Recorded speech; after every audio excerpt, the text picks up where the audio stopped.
Work. Will this work? Oh, you can see most of the table. Stop bouncing, bastard. I'll do for now. That'll do for now.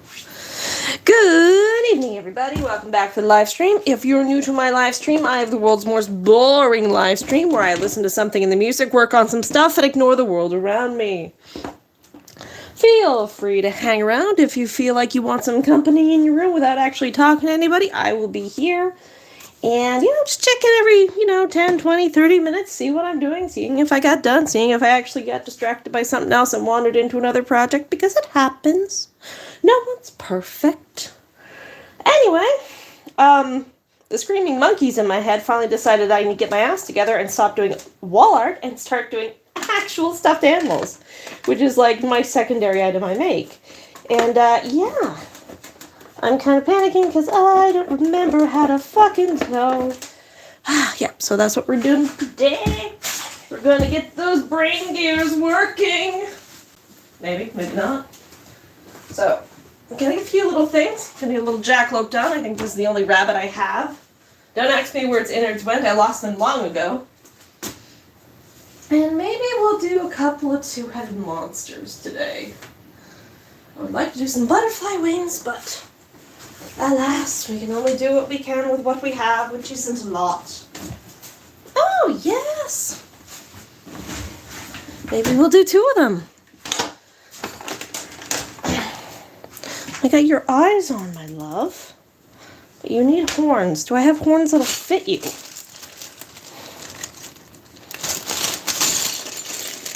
Little green ones? Kind of feel like the little gray would look good with you. Yes. Alright. You're getting little rams. And you're getting your shit put back in, I guess. Ah! Shit toes. Oh shit, good day for these two. Multitasking with 3 brain cells is hard.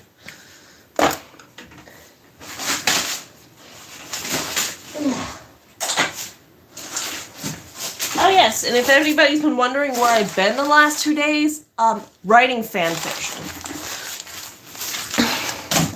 I've been like glued to YouTube with the Nature of Predators by Space Paladin 15. Yeah, so finally got a headcanon, and I said to myself, I'm gonna write a quick little 3-page funny fan fiction of Isif and Tava being dropped in, the Appalachian Mountains and getting the whole spooky earth ghost thing experience that they haven't really delved in on this yet. So, 30 pages later. 30 pages in 2 days. Don't spell check it, though. Just don't spell check my work. It'll be easier for everybody. What am I doing? Moving everything back so I can be in camera range. Ah, my baby! And I'm honestly thinking of doing audio for it. Like, I wrote the fanfic. I should just, I don't think anybody wants to listen to my specific voice, but at least I can't copyright my own shit. So, yeah. I gotta get the hot glue gun. I'll be right back.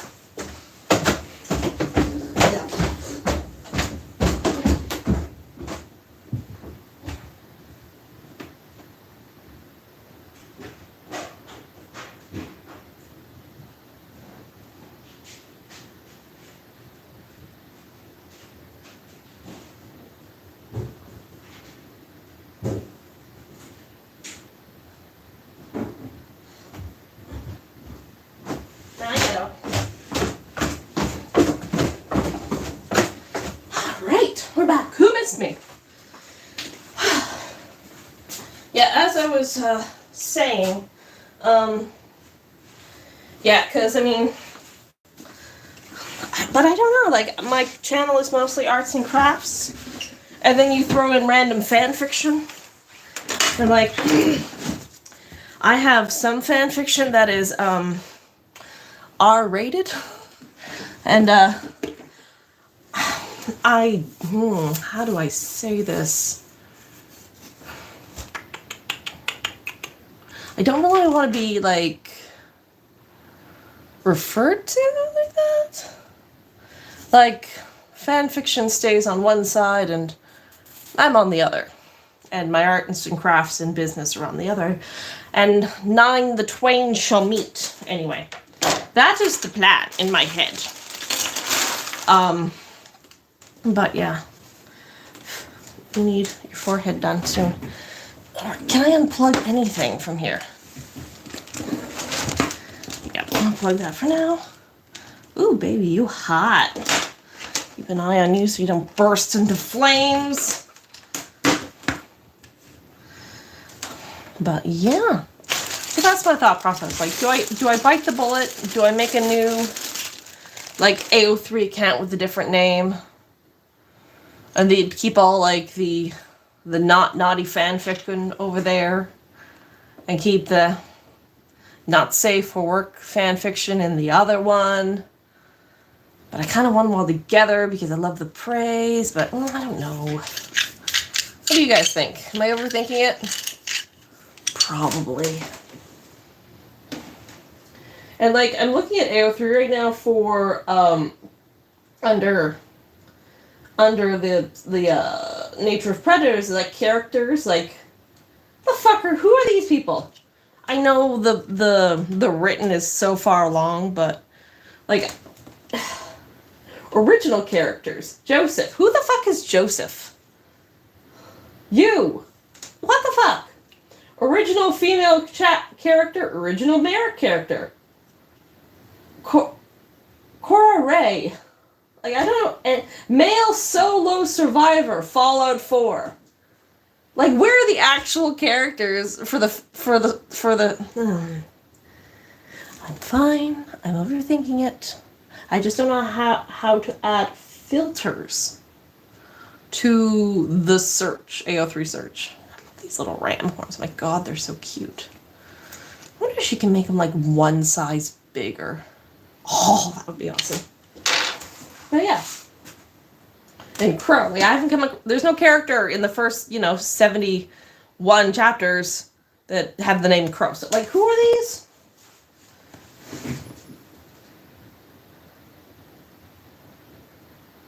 Anyway. Yeah, so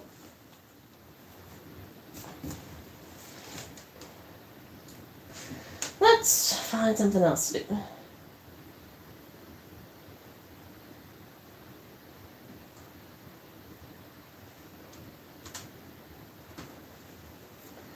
And, like, yeah, I know a lot of people are back happy to listen to Sovlin again, but honestly, I want to know what happened to, Calcim. Like, the bird that just bombed Earth. Like, he's been captured. I just want to know if he was plucked like a turkey and tarred and feathered with his own feathers. I just want to know.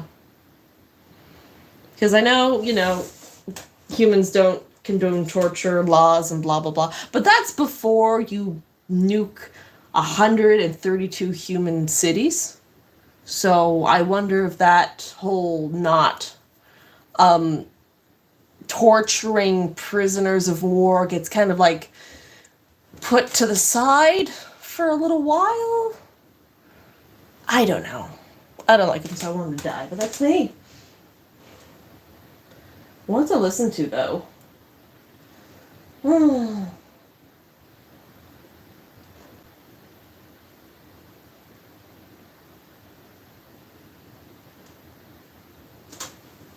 Are you hot yet? Responsible portion of today's video.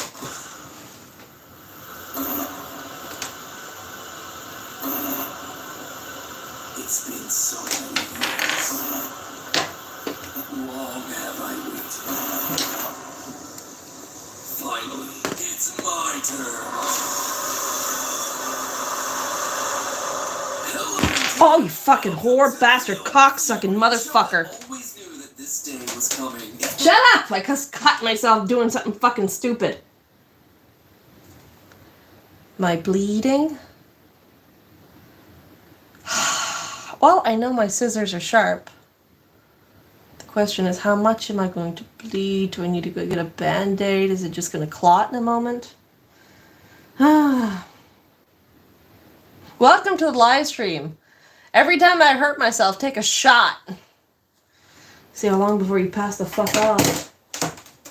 Over 8 years, and finally the Five Nights at Freddy's live-action feature film is set to hit the silver screen in a little over a month. And you know what that means. It means that nowhere is safe anymore from FNAF theories. Don't believe me? There's a FNAF cookbook releasing in October. A FNAF cookbook. It's coming for you next, Food Theory. And all we need is a FNAF fashion line that's infected all of us. Oh, my sweet stars, what have I done? But for as satisfying as it is for Film Theory to take another toy out of the toy box of Game Theory and claim it as our own, see also Sonic, Mario, and Last of Us in this year alone, in all seriousness, we are way overdue for a theory breaking down our predictions for this movie. And believe me, there is plenty to talk about. If you're on YouTube and you somehow missed the phenomenon that is Five Nights at Freddy's, how?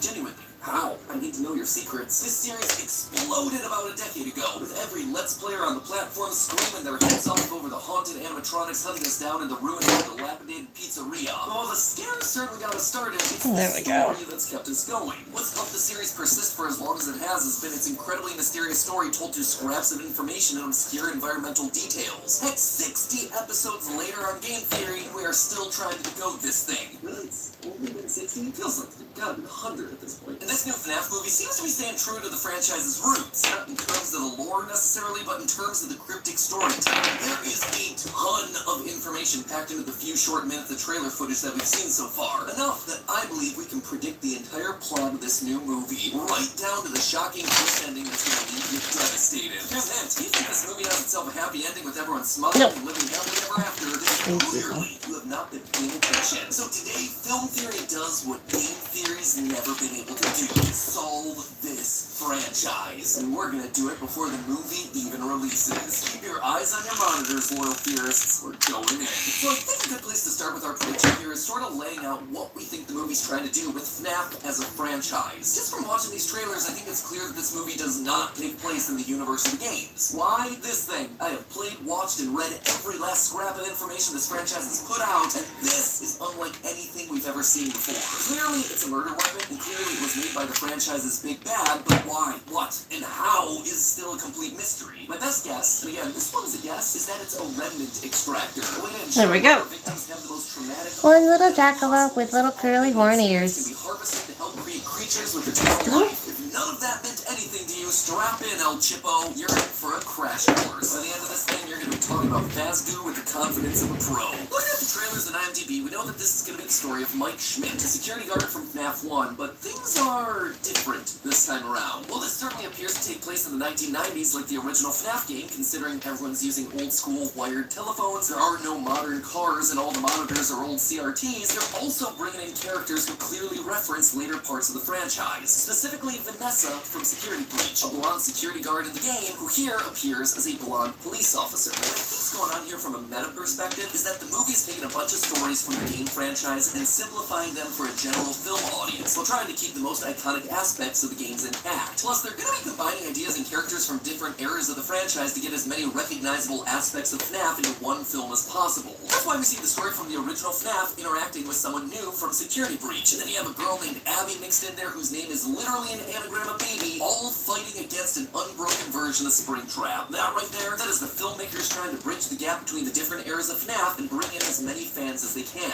They will bridge the gap between teens and era fans from Security Breach, and also your average Joes who can't tell a Fred Bear from a Ned Bear, let alone a glam rock from a rock star. Oh, you have so much to learn. So all in all, think of this movie as something that's gonna wipe the slate clean and start fresh, referencing moments and key characters from the game's books, but not being beholden to them. Because, you know, that's not a confusing route to go at all. That said, let's just hope they don't stray too far from the games. Case in point, this detail right here. During a spoopy, scary moment in the trailer, Nebraska is spelled out very clearly on a poster in very large, very bold letters right next to the main character's head. This was an intentional design definitely put into the trailers to keep us talking. This means something. Now, the general consensus is that the FNAF games normally take place in Utah. Multiple spin-off book series have made that detail quite clear. Could it be then that they've moved the setting to Nebraska for some reason? Maybe, but I don't think so. It'd be weird to just have a state poster of the state that you're currently in right above your security desk. And my guess is that this poster was put here intentionally by Mike. It's important to him for some reason. My best guess is that it's hashtag goals, an aspirational place to go to help him get out of the current situation. Because on the face of it, things don't seem to be going all that great for him. It looks to me like Mike and his family have fallen on some hard times. First off, we don't see his parents in these trailers at all. Though Mike's father has been cast, I'm gonna guess that he's only here for a flashback scene, considering he doesn't look too much older than Mike's actor Josh Hutcherson. Additionally, we see that Mike and his little sister Abby are living in a small house with an average car, and Mike is looking for any job that he can get. I just calling to see if that job that you offered was still available. I will take anything. We later see Mike bringing Abby along with him while he's working,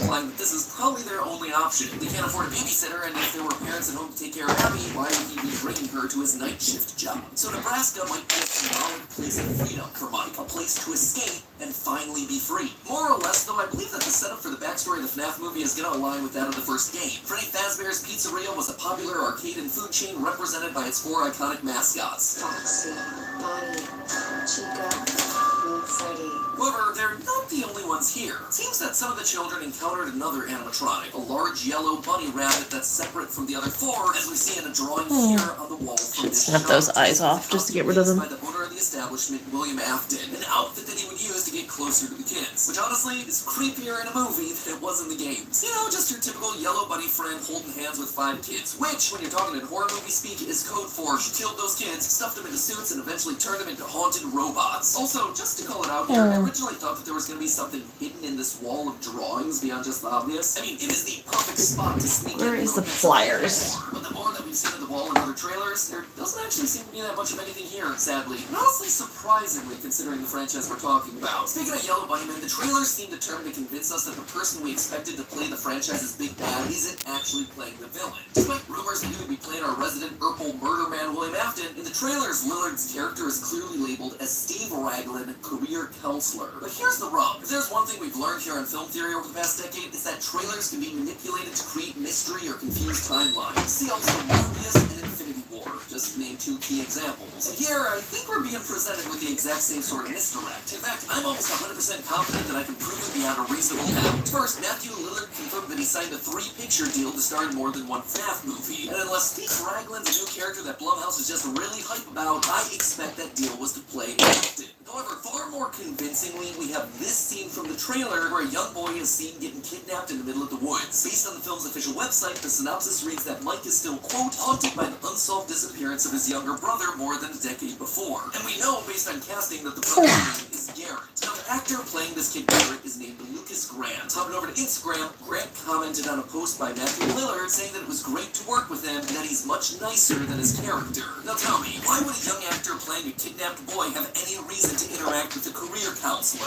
What? The only way they interact is if Matthew Lillard, Steve Raglan, William Afton, call him whatever you want, was kidnapping that kid. In other words, in this movie, a big final reveal will be that Matthew Lillard kidnapped Mike's brother. This would actually parallel some key moments from Okay, now I gotta unstuff it, because now all the stuffing's in the way. Dave Miller has the perfectly normal mundane job as a security guard for an old abandoned mall, a job that allows him to supervise the comings and goings around Freddy's. That way, when kids start poking around, he's able to hop into the suit, get it up because he's a rabbit, hop into the suit and try to scare him away, just like we see him doing here. And lastly, in the novels, he also kidnaps a kid prior to becoming a crazy serial killer. Honestly, a lot of the details here line up. Now, before we start jumping from video to get tabs on Freddy and the gang with more plot predictions, let's take a moment to Right, need the flathead screwdriver. Our sponsor for this portion of today's video, Google Meet. To be honest with you guys, when Google reached out to us wanting to partner to talk about their video calling app, Google Meet, I was definitely surprised. Weird theories about spooky movies? Yeah, not exactly the first thing that pops into my head when I hear the words a video calling app, but hey, the more I thought about it, the more it actually makes a lot of sense. See, we've been using Google Meet for all of our Team Theorist meetings for years now. Basically, the entire time we've been a business. We're mostly a remote company, and Google Meet is the tool that allows that to happen. It is quite literally a daily part of my life, with no less than 3 hours a day being spent on Google Meet. It also checks out because Meet slots into so many other services that we use every day with zero extra effort on our end. Google Docs, Calendar, Gmail, YouTube, it just works seamlessly. Honestly, we have tried other services, and I hate them. They're just not as good. Meet supports one-on-one calls, obviously. I can also invite hundreds of participants if I need everyone in the company, as well as all my extended friends and family to hear my rantings and ravings about haunted animatronics. It happens more frequently than you might think. I can even share my computer screen to present my 87-point slide deck about all the hidden lore that I just found. And here's the kicker, friends. Meet isn't just for boring business meetings or theorist corporate-mandated fun nights. It also works great for your everyday life. In fact, I realized that I actually use Meet for more than you'd think outside of work as well. And I'm not talking about video calling the pizzeria to make sure that the bear and the fox stay put. As someone who wants to keep in touch with my parents, and as a dad who wants my son to have a close relationship with his grandparents, Google Meet's incredible. We wrangle Ollie and call up my folks with super clear video, no matter where we are or what device we're using. Sure, it works on our computers and laptops, but Google Meet's also available for tablets and phones. You can even use it through a web browser, no problem. Basically, any modern device with an OS is going to use Google Meet in some way or another. In fact, if you happen to have an Android phone, like basically everyone on Team Theorist does, it already comes pre-installed and integrated into your contacts and messages. And if you have an iPhone, it's super easy to install from the App Store. So please do yourself a favor and try Google Meet today by clicking the link in the description below. The quality is incredible, it's easy to use. What more do you need? Again, go check out Google Meet by clicking on the link in the description. One last big thank you to Google Meet for sponsoring this portion of the video. Now let's put everybody back on our get back in there. and head back out to the pizzeria to figure out what exactly is going on in Five Nights at Freddy's. So really, when we look at a lot of the clues coming from these trailers, the story is largely what you'd expect. There's a string of children disappearing from the pizzeria, resulting in Freddy Fazbear shutting down. Judging from both the kids drawing on the wall and this shot from the trailer, it looks like Afton killed 5 children, as we'd expect from the lore of the first game. Our favorite bunny-themed serial killer hid the bodies of the kids inside the animatronic suits, and in so doing trapped their souls inside the robots forever. And we know that they're sticking with that specific part of the lore based on the jump scare here. So good every time I see it. Children's hands popping out of animatronic mouths. Not only is it terrifying, it tells us that he definitely hid the bodies inside there. But now recently, people have been poking around the old abandoned pizzeria. As we see in the most recent trailer, some small-time criminals break in intent on robbing the place and trashing it up for fun. I believe that that sequence is probably going to be the beginning of the film. These characters breaking in before they're met with a terrible fate. The possessed animatronics come to life and kill them as they're being crime, not only showing the audience early on that these things are terrifying, but also creating a giant problem for Afton, who now risks having more people poking around his old murder den. Hoping to prevent future break-ins and deeply uncomfortable questions about his past, Afton decides to hire a security guard to keep an eye on the place during the night. His first option doesn't exactly work out all that well, but not to be deterred, our mass murderer tries and tries again, finds someone who will keep the building safe. Enter our main character of the movie, Mike Schmidt. Mike will do anything for cash. Based on these 2 shots from the first trailer here, we know that Mike has a history of working as a security guard, but likely he got carried away in a previous role, resulting in him getting fired. Desperate for cash and with no one willing to hire him, Mike takes a job as the night shift security guard at Freddy Fazbear's, bringing his sister Abby with him. It seems like things aren't too strange starting off, though it's certainly creepy. They explore the pizzeria without much of an issue, until of course there's a knock at the front door. Mike goes out and meets Vanessa, a police officer with a strange interest in the building. In fact, she seems to know a lot about Freddy's. In the 80s, kids went missing. The police searched Freddy's top to bottom. They never found them. That's why the place shut down. Looks like somebody watched our complete timeline. Soon, as creepy occurrences start happening all across the pizzeria, Mike realizes what he's gotten himself into. There are ghost children possessing giant robots. Please put heads up. And here's where the stakes get higher. Obviously, the animatronics are going to pose a danger to both Mike and Vanessa, but their well-being isn't going to be the only thing on the line during this movie. Throughout the trailers, we see shots of Abby going off to explore the pizzeria alone and ultimately hiding from Foxy in the ball pit. Let's just hope that she doesn't time travel. In all seriousness, though, somehow Abby will befriend the animatronics, especially the leader, Golden Fredbear, a character that, you'll notice, never appears anywhere except for in shots with her. Why does she befriend them? Or rather, why do the animatronics choose to befriend Abby? Well, They want to make her like them. yep, the animatronics want to add another member to their ranks, and that is going to be the big driving factor for this movie. Mike and Vanessa are going to rush to try to solve the mystery of the kids' disappearance and put their spirits to rest, hopefully with plenty of time to save Abby. The scenes where we see Mike interacting with the kids outside the pizzeria, I believe that this is where Mike is trying to put the pieces together and is speaking with the spirits in something like his dreams. Of course, William Afton does not want this to happen and has to get himself physically involved, disguising himself in his old Springtrap costume and chasing Mike and Vanessa around in an attempt to silence them in the big scary action set pieces. Afton will likely capture and injure Vanessa at some point, considering that we see a yellow rabbit hand grabbing Vanessa's neck here and Mike sitting by Vanessa in the hospital looking concerned. So that's the main setup for what I see happening in the movie, but what about the big twist? There's always got to be some sort of a big twist in FNAF. Well, I believe that it comes with the identity of some of the spirits. You see, we actually get a pretty good idea of which spirits possess which animatronic bodies from this shot in the trailers. It's pretty obviously telegraphed. Bunny-eared kid is Bonnie, redhead with pirate claw is Foxy, the girl wearing all yellow is Chica, and the boy with the top hat is Freddy. As for the last kid though, well, the obvious thought was that he was going to become the mysterious Golden Freddy. I think that's what I and everyone else assumed when we saw that first trailer. But now, I'm not so sure. The fact that this fifth child in the shot doesn't have a characteristic explicitly linking him to an animatronic has to be intentional. And I believe that it was the filmmakers keeping things ambiguous so we wouldn't guess their twist. I suspect that the fifth kid here isn't Golden Freddy. Instead, I think it might be the Cupcake. Yeah, I know, I get it. It sounds ridiculous. He's wearing a striped shirt. In the latest trailer, we clearly It's the see puppet. Cupcake moving around independently and attacking someone without Chica's help. My initial gut thought to this, well, that's kind of stupid, to be honest. Like, does Chica's soul transfer down into the Cupcake alone for remote attacks, leaving Chica soulless for a while now? Or can a spirit divide itself and act on different parts of the character at different times? You know what? I'm not sure. I don't have a good answer for it, but I do think that this would open up an incredibly dark and compelling twist on Golden Freddy. Remember, these 5 kids who disappeared at Freddy Fazbear's in the shot aren't the only kids that have gone missing in this story. We still have ourselves Mike's missing brother Garrett, who we talked about earlier as the kid in the back of the car, likely being carted away by old Billy Afton up in front. I mean, in this franchise, it would be shocking if someone kidnapping a child wasn't William Afton. Anyway, why do I think that this is actually the moment that we see Mike's brother get kidnapped? Well, again, we turn to actor Lucas Grant and Instagram, where we see this post of him hanging out with another child actor named Wyatt Parker. Parker even calls Grant his best bro.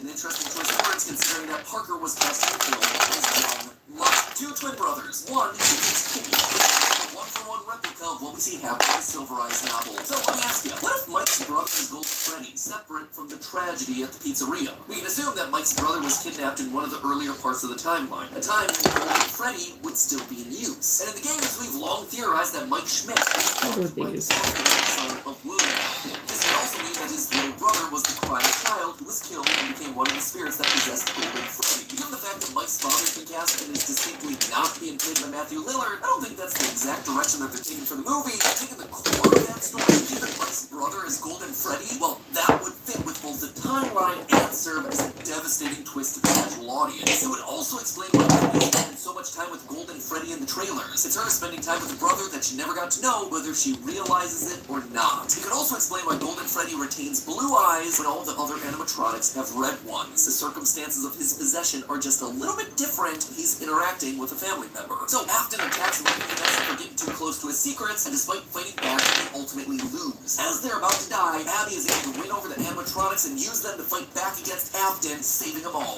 You'll notice one of the oddities of the trailer is the design of Springtrap. It is different from what we see in the games. It's cleaner and it's more put together. It has not gone through all the rotten decay that we'd expect from this character. I believe that's exactly how it ends. Mike, Abby, Vanessa, and the animatronics defeat Afton by trapping him in the walls. Kind of bow on the end of this movie, while still leaving him in a position to turn into the decayed, rotten corpse that we all know and love for the eventual sequel. However, all things can't end happily here. I believe there's a good chance that the animatronics are going to wind up getting what they want out of Abby in the end. Her name is an anagram of baby, after all, an animatronic that first appeared in FNAF's sister location. The team celebrates the defeat of Afton, only for Abby to accidentally stumble into a clown outfit, or maybe get put there by a vengeful Golden Freddy, giving us our villain and the problem to solve in the eventual second movie, saving the girl from her eternal, ceaseless torment. Or maybe that ceaseless torment is just meant for me, who is now tasked with trying to solve the timeline of this franchise across multiple channels. Truly, the animatronics have taken another victim. But hey, that's just a theory. A film theory. And cut.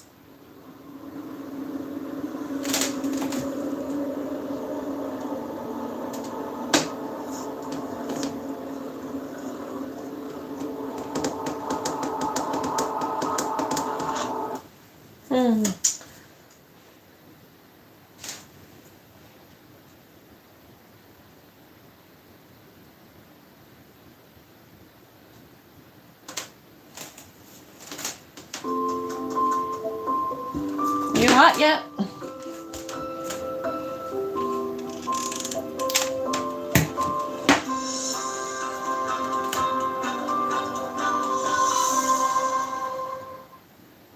At The Source, we're passionate about connecting you with the tech you love. You'll find us in most major malls across Canada, where we'll hook you up with the hottest brands and network advice. So stop by The Source, of course. Waiting for hot glue. Memory transcription subject, Captain Sovlin, Federation Fleet Command. Date, standardized human time, October 23rd, 2136. By my assessment, the human shuttle was barely FTL worthy. It would be lucky to defeat a solar sail in combat. I was certain their craft choice was designed to tail me with minimal risk of detection. Now, it wasn't like I was going to forget they were on my tail, so I didn't see the point of stealthy monitorization. With Carlos requiring medical oversight, we persuaded the Predators to dock with us. The Terran shuttle squeezed into the escape pod bay with little room to spare. The Harchem journalists were floored to see Why the did I accommodation the de-stuff Terrans you? had whipped up for the deft helping. I imagined the Federation would be shocked as well. There was a reason the humans chose these Khajiits to represent our refugees. That painted a different picture of the Cradle invasion, apart from the story of vicious annihilation circulating now. Samantha and Carlos were still unwilling to land on Arthur in person after their ambassador was held hostage for weeks. I'm sure the attempted murder wasn't an enticement either. My guards valued staying in one piece. My expectation was that the humans would be catching their shuttle once we got close enough. Their little clunker would either hide out until our hopeful return, or they would find their own way back. My read was that they weren't eager to stay around the Federation hub. I know what I'm going to tell the representatives about the humans, but I don't know how to justify my own actions with Marcel. The lower hum of the ship's engines pulsed into my pores as I slunk around the humans' personal effects. Samantha had left an unlocked holopad unattended, and I was gripped by the compulsion to scour their internet. We wouldn't have access to the live network hundreds of star systems away from Sol, but there was an archive of what existed before our departure. The guilt drumming away in my skull wondered what the Federation was told about Marcel. I breathed the words aloud as I typed in a There we search go. bar. Marcel, human, Cutie, come here. tortured by Khajiit. My heart seized, scrolling through the results that turned up. After everything I had learned about the Terrans, it made my sins even more terrible. The thought that a predator could share such similarities with us, and that they could truly be our friends, had been fantastical at the time. Why had I not even considered, for a second, that the human captive was innocent? I tapped a video result that claimed to have been shown to the Federation. My claws landed themselves in my mouth, and I chewed with more intensity than ever. Marcel was feeding a prey animal, while a speaker called Noah elaborated on his veterinary aspirations. It was tough to see the life in his hazel irises, the same ones I had seen pleading with me in agony. How could I ever come to terms with the fact that I tormented a herbivore human who found his joy through saving animals? The images switched to close-up images of Marcel's wounds. It broke my heart to see how famished the human looked, and to think about his misery. Tears swelled in my eyes, and mucus oozed from my nose. A few choking sobs came out as the full weight of self-hatred slammed down on me again. Samantha had been right when she told Carlos I didn't deserve cordiality. A clawless hand swiped the holopad away from me. Dear God, Solomon, why would you do that to yourself? Sam, that's not the worst thing you could have sought out on the internet. Perhaps we should be happy. Carlos chimed in. I jumped out of the chair, wiping my eyes on the back of my paw. Samantha's auburn hair looked disheveled, and my woefulness transitioned to concern. I hadn't seen a female eat anything, which was compounding a lack of self-care and sleep. The reason why she was grief-stricken was obvious now. We had to be certain she wouldn't make any hasty decisions with such a tenuous mental state. What is the worst thing, Carlos? Predation? Xenophobia? I asked. The male guard snorted. No. Forget about it. We're going to give the holopad back to Sam and promise never to tinker with our things again. Sorry. I needed to remember what I'd done. I was starting to feel almost normal to do it happened. It felt like I was with my old crew. But that life is gone. I don't deserve happiness. It's time to move on, Sovlin. Samantha showed a rare hint of sympathy, curling her lips in a way that didn't seem hostile. The female predator looked lethargic and downcast. You can honor Marcel by doing something good when you land an Alpha today. But You fucked up. Bad. That was then, and this is now. I've decided that there's something worthwhile in you, and so has the UN. You have no right to let us down. My paws relinquished my grip on the holopad, and I allowed the alien hunters to steer me out of the common area. Somehow, Samantha's rough words were comforting. She reminded me I had a purpose here far beyond myself. Every living creature on the galaxy, Slanik, Marcel, my guard, the Ghajiit refugees, was depending on me. The entire Federation would be disbanded and slaughtered if I didn't disprove the Arx's deceit with conclusive evidence. It would be a travesty for them to flip the script and masquerade as the original victims in this mess. Whatever my past failings were, penance wasn't as important as stopping the humans from forging this unholy alliance. I need to save the Terrans from vengeful temptation. The species who liberated a cattle ship and bashed Arx of prisoners over their head is still there. Finding justice for my first officer's death was an urgent consideration too. Roussel lost his life per the human's dossier after helping Marcel escape my clutches. The Kolshian Commonwealth had proved themselves a menace to the Federation and our forms of diplomacy. Someone needed to put an end to their treachery. Innocent turned up dead. This was personal to me now, and I wanted to see the masterminds hang.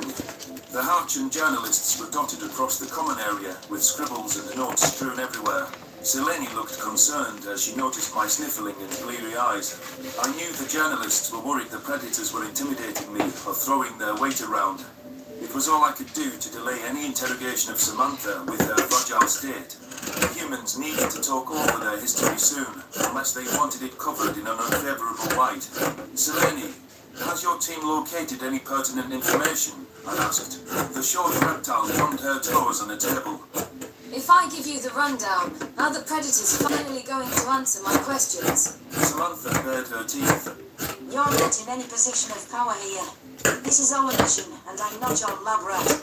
Your what? The translator mangled that idiot. A rodent in a lab, I repeated. For animal testing, to develop drugs or research behaviors. Every prey sapient in the room gaped at the primate, and even I failed to mask my horror. Humans ran unethical experimentation on captured animals, treating them like expendable subjects. That was not an empathetic practice. There was no defense for wide-scale cruelty. It was implied that there were no safeguards to mitigate the suffering either. Okay, all of you. Quit it with that look. Carlos leapt to Samantha's rescue, rounding on me with a glare. How else do you develop medicines to cure diseases and uncover the side effects before giving it to your own people? Cell cultures, Harchan tissue samples, microdosing, and computer models. Murder-free. Selene said. My spines bristled from the predator's anger. Like any civilized culture, we don't treat animals as our toys. The female guard bit her lip. Human. No. Sapient lives take precedence over everything else. I'd sacrifice 1 million animals to save one person. As much as I wanted to push back against Sam's statement, it was tough to argue with someone who looked so broken. If I believed it was my only option, there were no sacrifices I wouldn't make to bring back my family. Humans rushing disease cures might have come to the same conclusions. I tucked away a mental note to give the predators some simulations that could put an end to that barbarism. The Harchan reporter blinked in disgust. There are better ways. That's not science. On the plus side, at least the humans do try to heal their people, I told Selene. When I first captured Marcel, I didn't even think they had medicine. He moved away from my sedative needle, like he was scared of doctors. Carlos slapped his forehead. Sovlin, maybe we just don't like needles. Between the sight of blood and the pain, it's not a carnival ride. Sorry. We're off to a terrible start. I don't see why these reporters can't get along with you. Work this out for your sake. This is your chance to justify yourselves to the galaxy, humans. We've done nothing to you. Why do we need to justify anything? Samantha spat. I know you don't want to, but it's about time someone listened to your side of the story, don't you think? There's a lot at stake here, especially if more races decide to come after you. The two predators shared a glance as the Harchin scrutinized their mannerisms. They both gave a grudging nod and settled down into their seats. I offered a silent prayer that Selene would go gentle on Samantha. If I saw that human showing signs of distress or a breakdown, I was going to intervene. Her welfare was more important than any media coverage. You first, Selene. Carlos growled. The Federation dumped a lot of footage from their initial discovery of humanity to undermine Noah's message. The reptile skin camouflaged with the blue ship walls as the predators leaned toward her. She was brave to face them so early on. I found a clip from their discussion. That unanimous vote to destroy your species almost 2 centuries ago. Look. The male guard knitted his brow in confusion. I could sense him biting back a retort, since that wasn't the information the UN was looking for. Part of him must be curious to observe how humanity had been discussed as heartless monsters.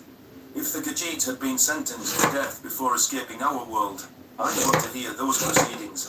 The Harchin reporter tossed a video onto the projector, and my own eyes turned to the screen. I'd never seen this footage. Humanity had been little more than a historical footnote, with graduates like Zahn diving into the Federation's observations. Why had the vote passed without a single objection? What could be that terrible? A Venlil male spoke at his station.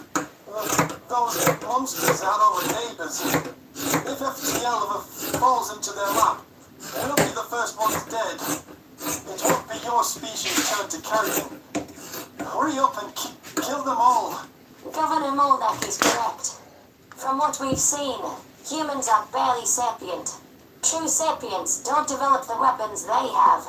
Chemicals, diseases, bombs, even known satellites. The Farcel representative added. Thank you, Ambassador Royon.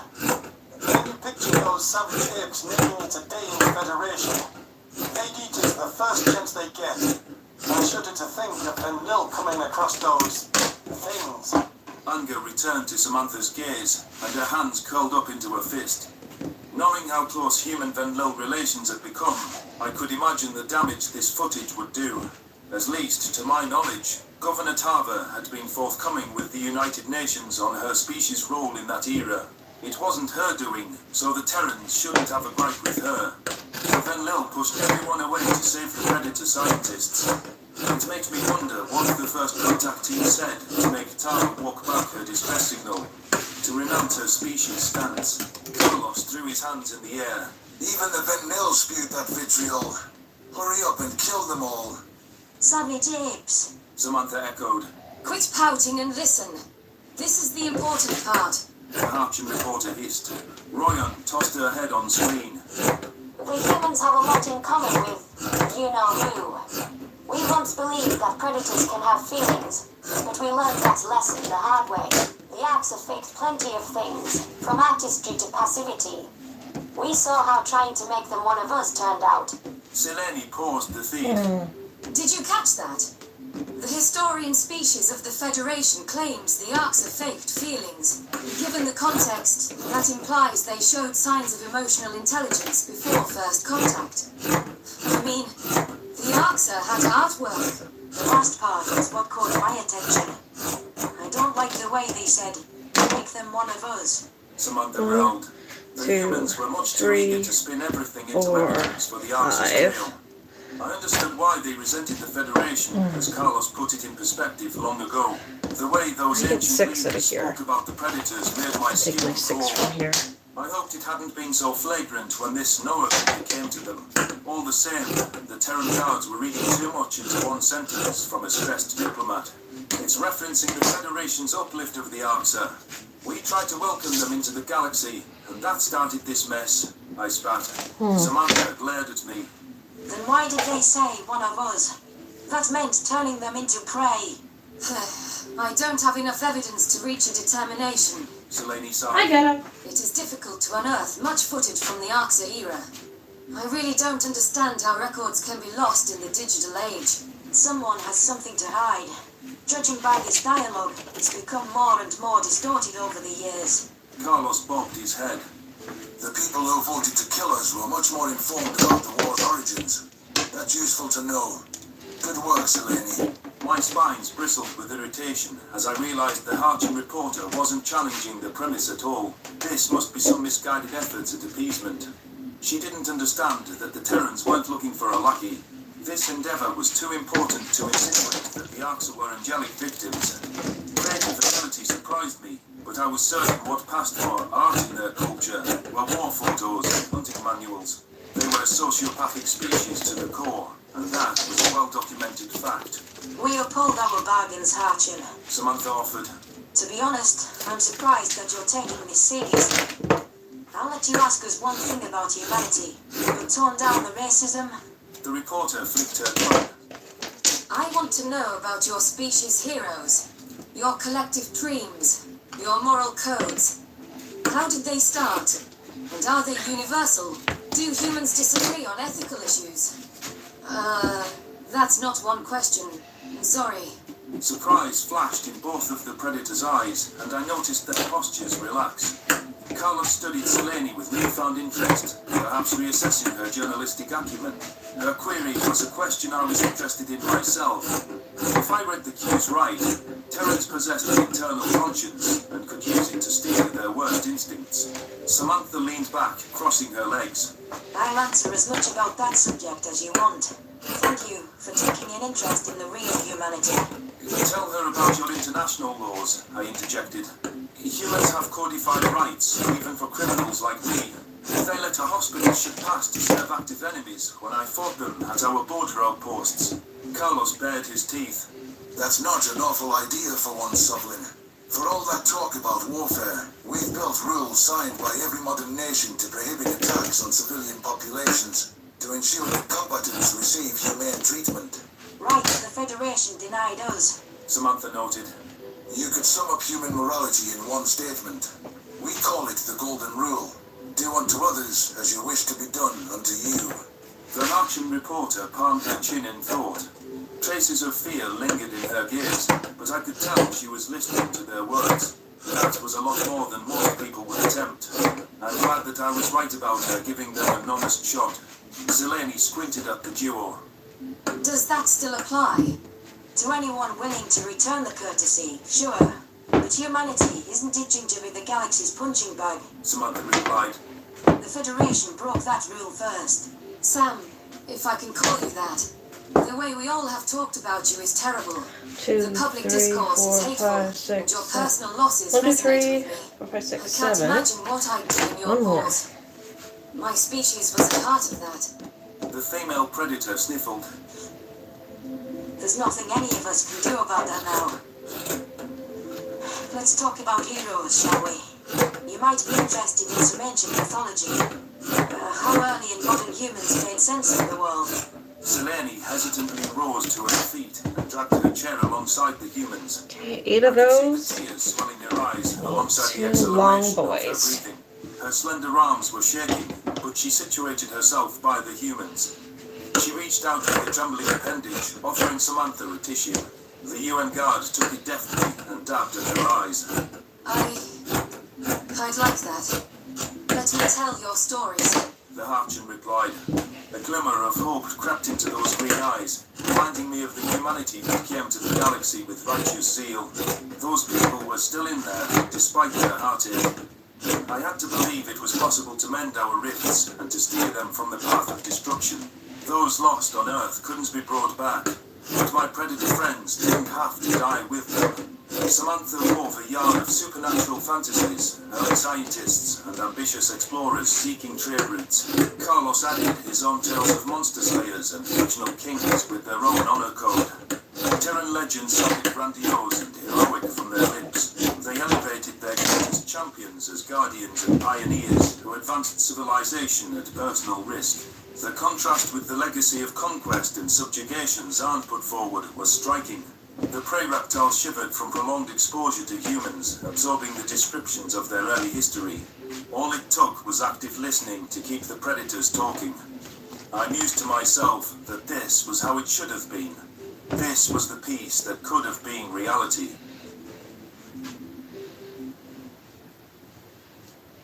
Life is full of beautiful moments. This doesn't look like it's going to be one of them.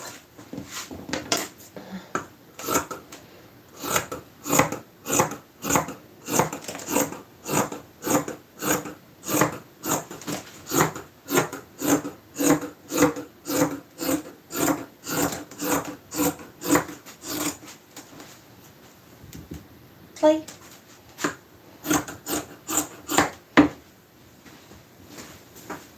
Oh, fine. Okay, hang on a second.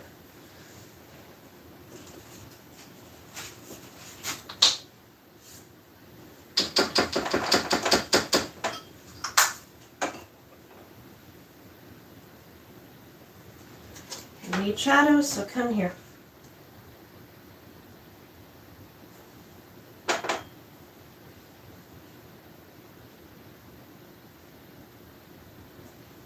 You're not sticking.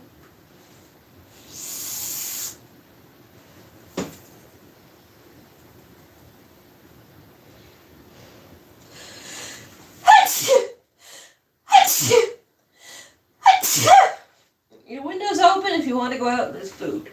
Don't bug me.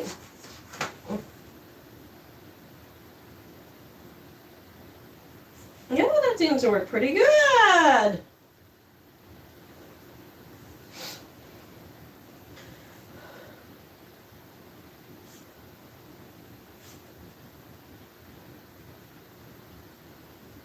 And I spoke too soon.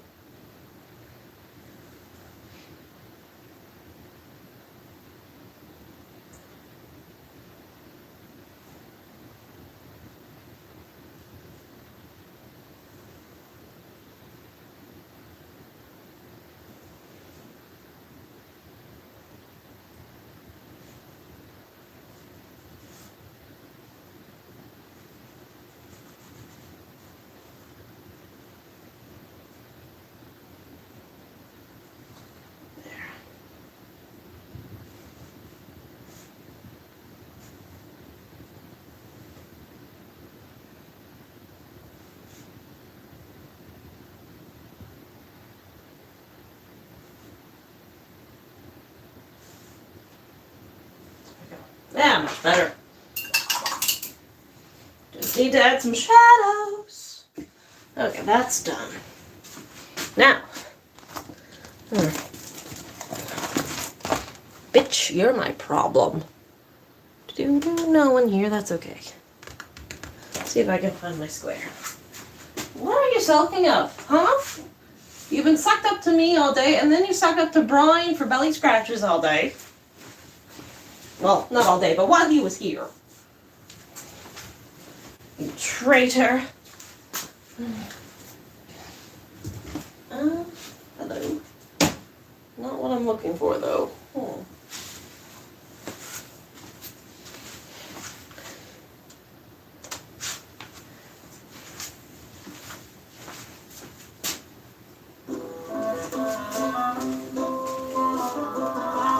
That's his reason.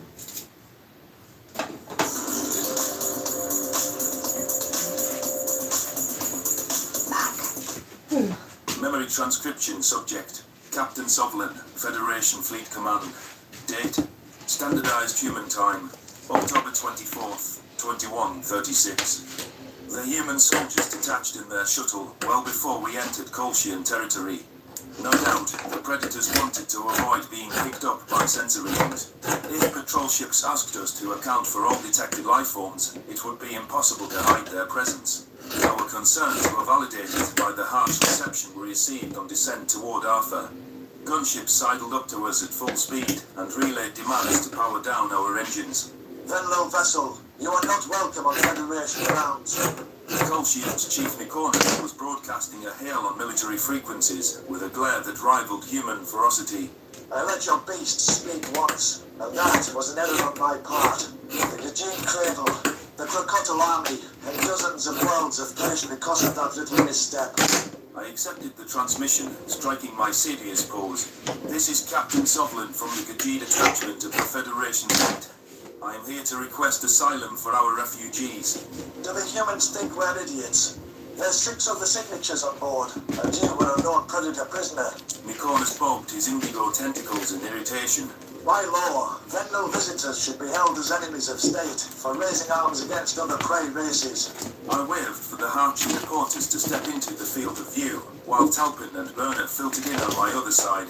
The deaf Gajid wielded a device that could approximate subtitles, and was growing livid from the dialogue. He began pushing away anti-speech synthesizer, but I flicked my claws in warning. If the Kolshian Commonwealth realized our terror-sympathizing alignment, there might not be an opportunity to land an Arthur. There we go. It was an uphill battle to convince them we were friendlies already. You'd think this roll call would assuage their doubts, but they seem to be expecting predator trickery. News of the assault on Earth has reached the wider galaxy. They know that Venlil fought by humanity. The tension was palpable as my scans confirmed that the Kolshians kept their weapons powered up. I had no idea if they'd deny us passage or attack us outright, since nobody had shown any concern for the suffering Gajids. The Federation had abandoned my people thus far. There had been no aid shipments or reinforcements at our borders. Not one friend would go toe-to-toe with either predator for us. Anger bubbled inside my chest, but I pushed it down. Search us all you want. I rescued these Harchan personnel from an Arxer attack. We have useful intelligence. You're adding to their trauma also, if you care. What are they hiding on your ship then? Bombs? Bioweapons? The Kolshian demanded. I struggled to keep my voice steady. The Venlil were able to secure my release and move some Gajid refugees to their territories. I'll be happy to discuss the details before the Federation representatives. Whoever is here, gracious Chief Mykonos. Let the Harchers speak. I recognize a renowned journalist when I see one, Selene. I want to know about the Federation's response to this multilateral attack and your plans to deal with these human predators. The journalist said without hesitation. Thal is barely holding, and there's a refugee crisis brewing on your borders. The people want answers. My people want answers. That doesn't give you the right to barge in here without clearance. You're disrupting important proceedings. This is important too, Chief Mykonos. The Kolshian breathed a heavy sigh, brushing a tentacle across his forehead. These ship frequencies were often monitored by various media outlets, and I'd hoped it'd still generate bad publicity if they turned non-Venlil away. Selene and I felt that Mykonos owed us the truth, even if we entered his territory on false pretenses. A trace of my former bravado flared in my chest. The old Captain Sovlin wouldn't have been turned away from a mission objective by anyone. I plotted in a landing course for the Governance Center, ignored the target lock icons on screen. We would be through Arthur's silky atmosphere long before Mykonos gave a kill order. Nothing involving bureaucrats happened quickly. What are you doing, Sovlin? Have you lost your mind? The Kolshian leader hissed. Fire away! You wouldn't dare, I chuckled, noting the irony. Those were the same words I told Tava, responding to her distress signal, right before the Venlil threw missiles in my face. Shooting down asylum seekers would have the wondrous consequence of raining debris on college students. I will speak my piece, and I don't care if you like it. Mykonos' bulbous eyes stretched wide. Are you trying to start a war? This is rash and impulsive. Unbecoming of a Federation officer. What have I got to lose? My cradle is dead, and I'm one of the last survivors of a dying species. It's time someone let us Gajid speak for ourselves. We don't even get that courtesy. The Kolshian waved a tentacle in a dismissive gesture and forwarded an open hangar location. It was all I could do to slow to a safe landing velocity. Berna and Talpin seemed terrified of my flying. The two of them had found their way back to their harnessed seats. Our ship ducked the spaceport overhang with an inch to spare. FTL traffic control gawked from the observation room as I careened down while firing reverse thrusters. Our massive ship slid into the docking port like a plug into a socket. Kolshian soldiers rushed across the terminal, flooding from the connector tunnel to the governance hall. They bore weapons designed to hamper any human predators that magically popped into existence, including heavy guns and strobe lights. I laughed to myself, appreciating how absurd this reaction was. Perhaps these extermination officer wannabes will try to arrest me. I doubt they liked that stunt I pulled. But the The humans would think it's hilarious, I noted. Protector. Those predators get humor. The Kolshians rigged explosive charges by the exit hatch before we could disembark of our own volition. They entered with gun muzzles ready and hollered orders at all of us. My spines bristled at their intimidation, but the fear didn't reach my brain. I struck a forward pose as they pressed a rifle to my temple, pushing it away with a light claw tap. Meanwhile, the Harchan reporters and Khajiit refugees had dropped to the floor in terror. Your hospitality needs some work, I remarked. That's no way to welcome guests. It kind of looks like Kolshian sushi soldiers rolls. shared a glance, incredulous at my derangement. They swept every corner of our ship, including inside storage cabinets. Amusement flared up once more as I thought about Carlos folded up like a suitcase to fit in a drawer half his size. Several glares latched onto me, and I was flung to the floor by a rough tentacle. It took an inordinate amount of time for their thorough search, but our hosts became satisfied that humans weren't lying in wait. The Commonwealth Guards waved to stand up and ushered us out of the door. The 8-sided landing pad had an array of stores and offices built into its walls. Flashing signs directed ambassadorial attaches to the governance hall, written in several languages, including the artificially created Common, which was only used by contentious diplomats. The general public were welcome to Federation proceedings as spectators, but they weren't cleared to land here. Media personnel hurried out from the connector tunnel just as we cleared the terminal's threshold. They seemed disappointed to find the unannounced arrival was a few Khajiit and Harchan. Whatever an outlet's stance on humanity, the Predator's cell mantra was true. Journalists captured footage of us with our Kolshian escort, with a few calling Selene and I by name. I avoided eye contact and kept my lips sealed.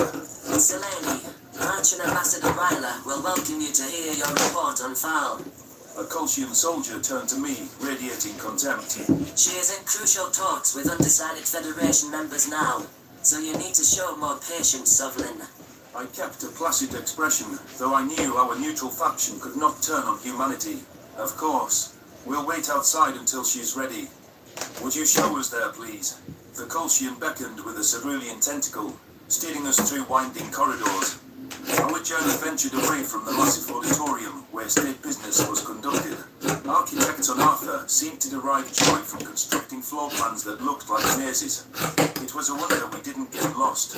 Perhaps a simpleton like me couldn't understand beauty, but I wished the humans would gut the whole place. Terran layouts were always neat and orderly. We reached an escalator that transported us to a basement.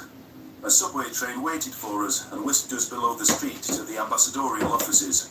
I didn't understand why the diplomatic living arrangements were in the Hall's premises, while the workspaces were separate.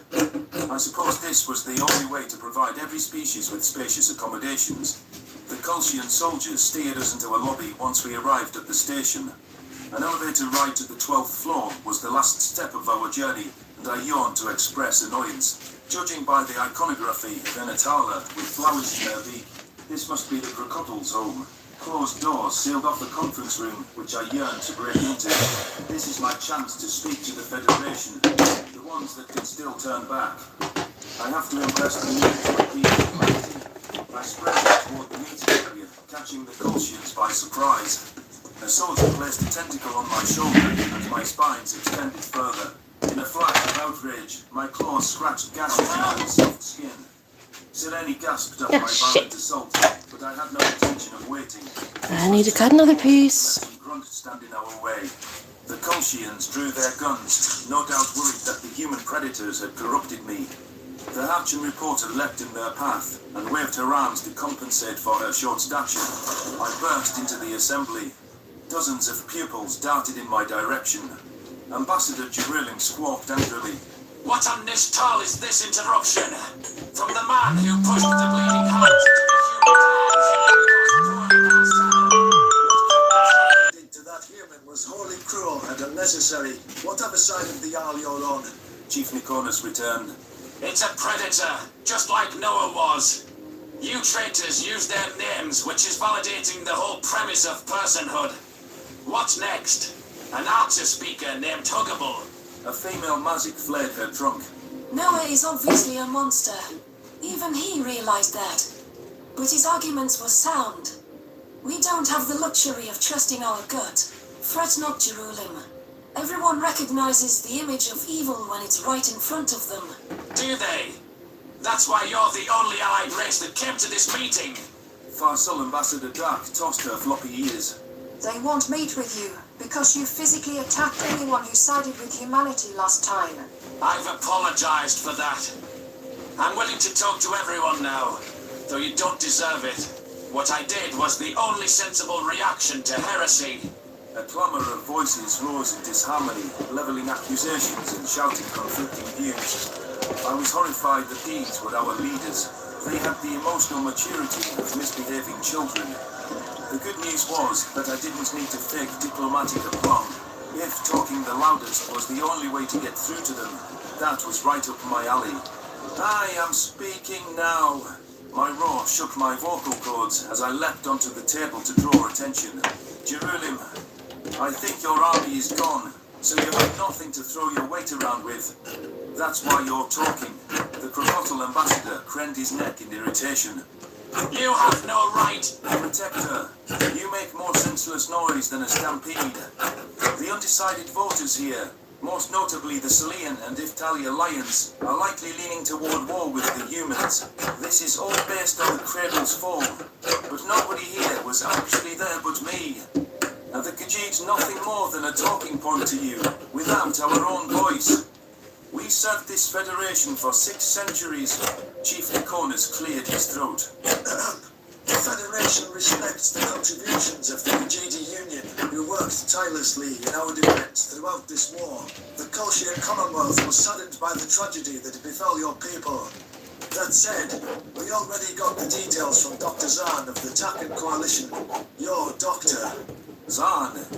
He said that all humans deserve to die from the moment he laid eyes on Marcel. Much like the Crocodile Ambassador with this Noah.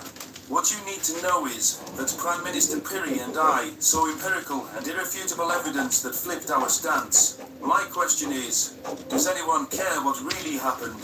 Of course we care. Go ahead, Captain. The Salian observer interjected. The simple fact is, the humans never attacked a single civilian or even medical target. We were gearing up for an attack on Earth, so they took out our military capabilities to stop us. The Axa took advantage of the lapse in fortification and started bombing everything in sight. Terran military personnel risked their lives like our people. Jerulim puffed out his chest. The Predators were just collecting their own cattle. It didn't surprise me that the Federation assumed our refugees were livestock, but that was why Talpin was here.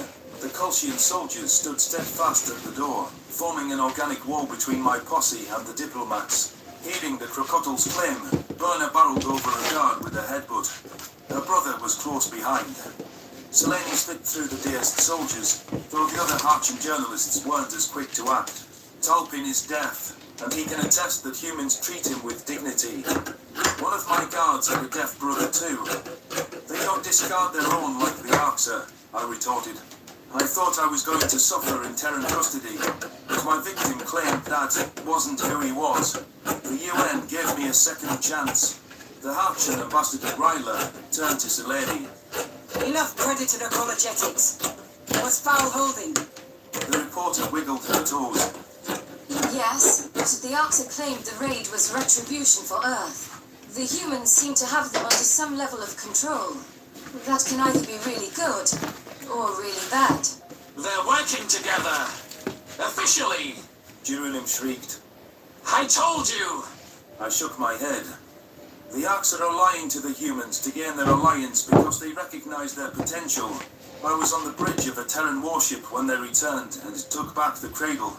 They won against an enemy we can't hold a candle to. With 3 months FTL experience and primitive ships, they boarded a cattle ship so methodically that the Greys surrendered. Disbelieving expressions swept across the room at the thought of those raging monsters giving up mid-fight. Even Selene had difficulty absorbing that tidbit. While it was common knowledge that Khajiit territory had fallen to Predators, the situation was more complex than that. That battle was the moment I recognized how well humanity could harness their instincts. They had better control on their neural wiring than any of us. Selene blinked. Is that why the Greys decided to honor humanity's claim to Khajiit? Respect. I don't know or care what goes through the minds of those savages. I care about the empathetic primates who eat fruit and have protective instincts. My Federation friends, don't you understand the importance of appeasing humanity? You're forcing a species much smarter and more tactical into the Grey's arms. Chief Nicornus leaned back. Appeasement was always my plan, and people like Jerulim thought they knew better. Have the two predators wear each other down. Then, it will be much easier to clean up the survivors. If they want to duke it out, why make them turn their guns on us? My jaw almost dropped to the floor. Using the humans to destroy the Arxa, then mopping up their remnants was the cold, calculating idea I'd expect from a predator. The United Nations deserved to be shown genuine kindness. It was all I could do to keep my mouth shut. After cooperating through an alliance, these people would get attached to the Terrans eventually. There would be time to give the primates a proper warning if they didn't see through the facade from the start. This might be the only way to save the Federation. I want humanity to survive, but I can't feed every race in the galaxy to the Greys to achieve that. The humans want to know where every race stands. That was their message, I said. Make your decision and contact the United Nations. Well, those of you that haven't already fucked your species over. Ryla wiggled her toes in discomfort. We joined the attack on Earth, and I can't say I regret that. I regret that it failed. Selene glared at the Harchan ambassador. You should be ashamed of yourself. Surrender unconditionally and beg their forgiveness. We can't hold out if the Greys send reinforcements. Once they finish up with defenseless Nishtal. This is a wake-up call, I growled. Nobody who openly opposed the humans has survived, assuming the 24 attackers fall to the Arxa. All that matters is that we survive. But it's your choice. Go with our last chance at survival, or push the predators into the Grey's arms. Agreement glittered in the eyes of the Kolshian chief, and a contemplative silence swept through the room. I hoped my argument was more compelling than the humans' vengeful demands. My trust in the Federation's decision-making was gone where predators were involved. After decades of faithful service, this plea was a final effort to save the species I pledged to defend. Okay, let's see if we can get that stone without fucking it up too badly.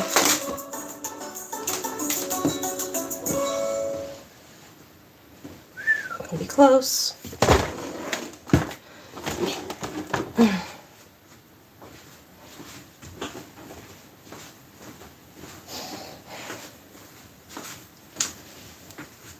Yeet! Oi! Oh, come here, you!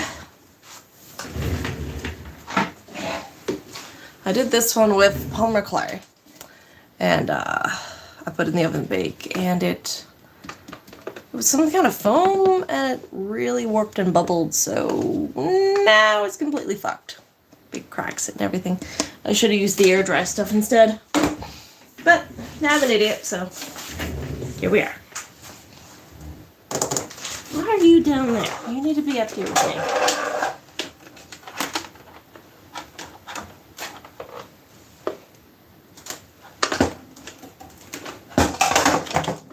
Hello. Squeeze it in there. Memory transcription subject. Captain Sovlin, Federation Command. Tip 8. Standardized human time. October 24th, 21:36.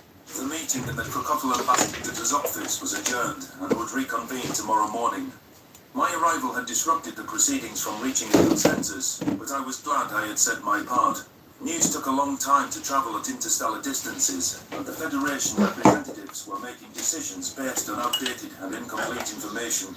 With that step checked off, I could focus on acquiring the evidence of Arxa First Contact.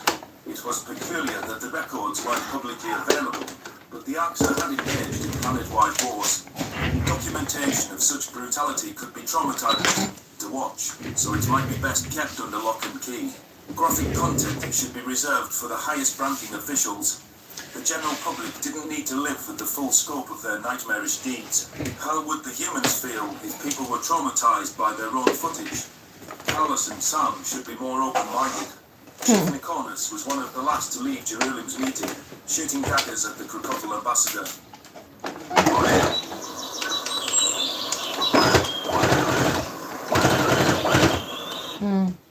Supposedly, the Avians dive-bombed the Kolshian leader while he announced vote results. I was surprised that Crocodile Alliance personnel weren't removed from Federation activities after not respecting member sovereignty.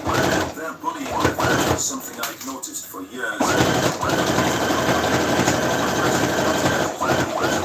They were crucial to our war efforts, I reminded myself. Kolshian soldiers crowded us as the leaders departed, and I wondered if we were bound for a cell. Trespassing charges could be levied against all of us with some validity. My captain's rank was still active, to the best of my knowledge. Disobeying orders could have me stripped of all credentials. Selene didn't seem concerned by our insubordination, though. She was flagging down Nikonus as soon as he rose from his chair. I stand by the press of the refugee crisis, Chief Nikonus. The Harchin reporter shouted. The Federation's disagreement with violence technology left people with no faith in their government. With the elderly Kolshian toward the exit. Am I to worry about the people's faith now? Yes. It's a matter of time before someone, maybe at my publication, runs with the info like that. It would be extremely damaging to the Federation. Trust me. You need to sit down with me if you want to maintain stability. Nikonus paused. The reporter seemed to have left him wondering what dirt she had on the Federation. He didn't know that much of it was silly speculation, combined with predator lies.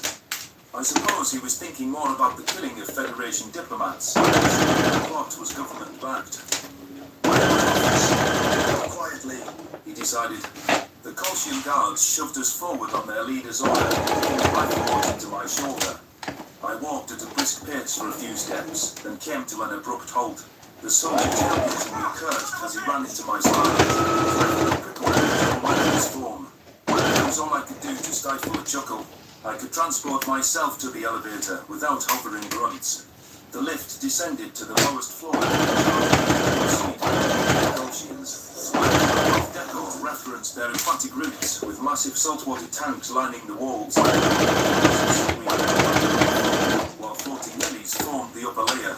I wondered what humans would think of placing marine habitats indoors. They'd probably think it was decided. Nikonus signaled for us to stay outside and sealed the doors once we entered his office. I gestured toward a sofa. Vaulting onto a table and walking all across the governance complex. Bernard shared a glance with Tom. Humans are wonderful caretakers, Nikonus. They have nurturing instincts that rival our own. I'll skip the niceties. You two are brought in as votes, and I have little time for my Tolkien pounded away at his synthesizer. Damn you. We want the Federation to offer us asylum. Why don't you? Predators could have sent you to their friends, the Paltons. They take the most refugees of anyone in the galaxy. We would be happy to coordinate with them. The Paltons are on the opposite side of Federation space, and you know that. They're a month of travel time away. Bernard spat. The Kolshian chief stood and walked to the door with Mrs. Pride. He whispered something to the guards who dragged the refugees out by the arm. Outrage pumped through my blood, but I managed to keep silent. All they did was besiege Federation aid. It was sad when enemy predators had gone above and beyond to help us, and our allies thought us an inconvenience. Nikonus settled back down behind his desk.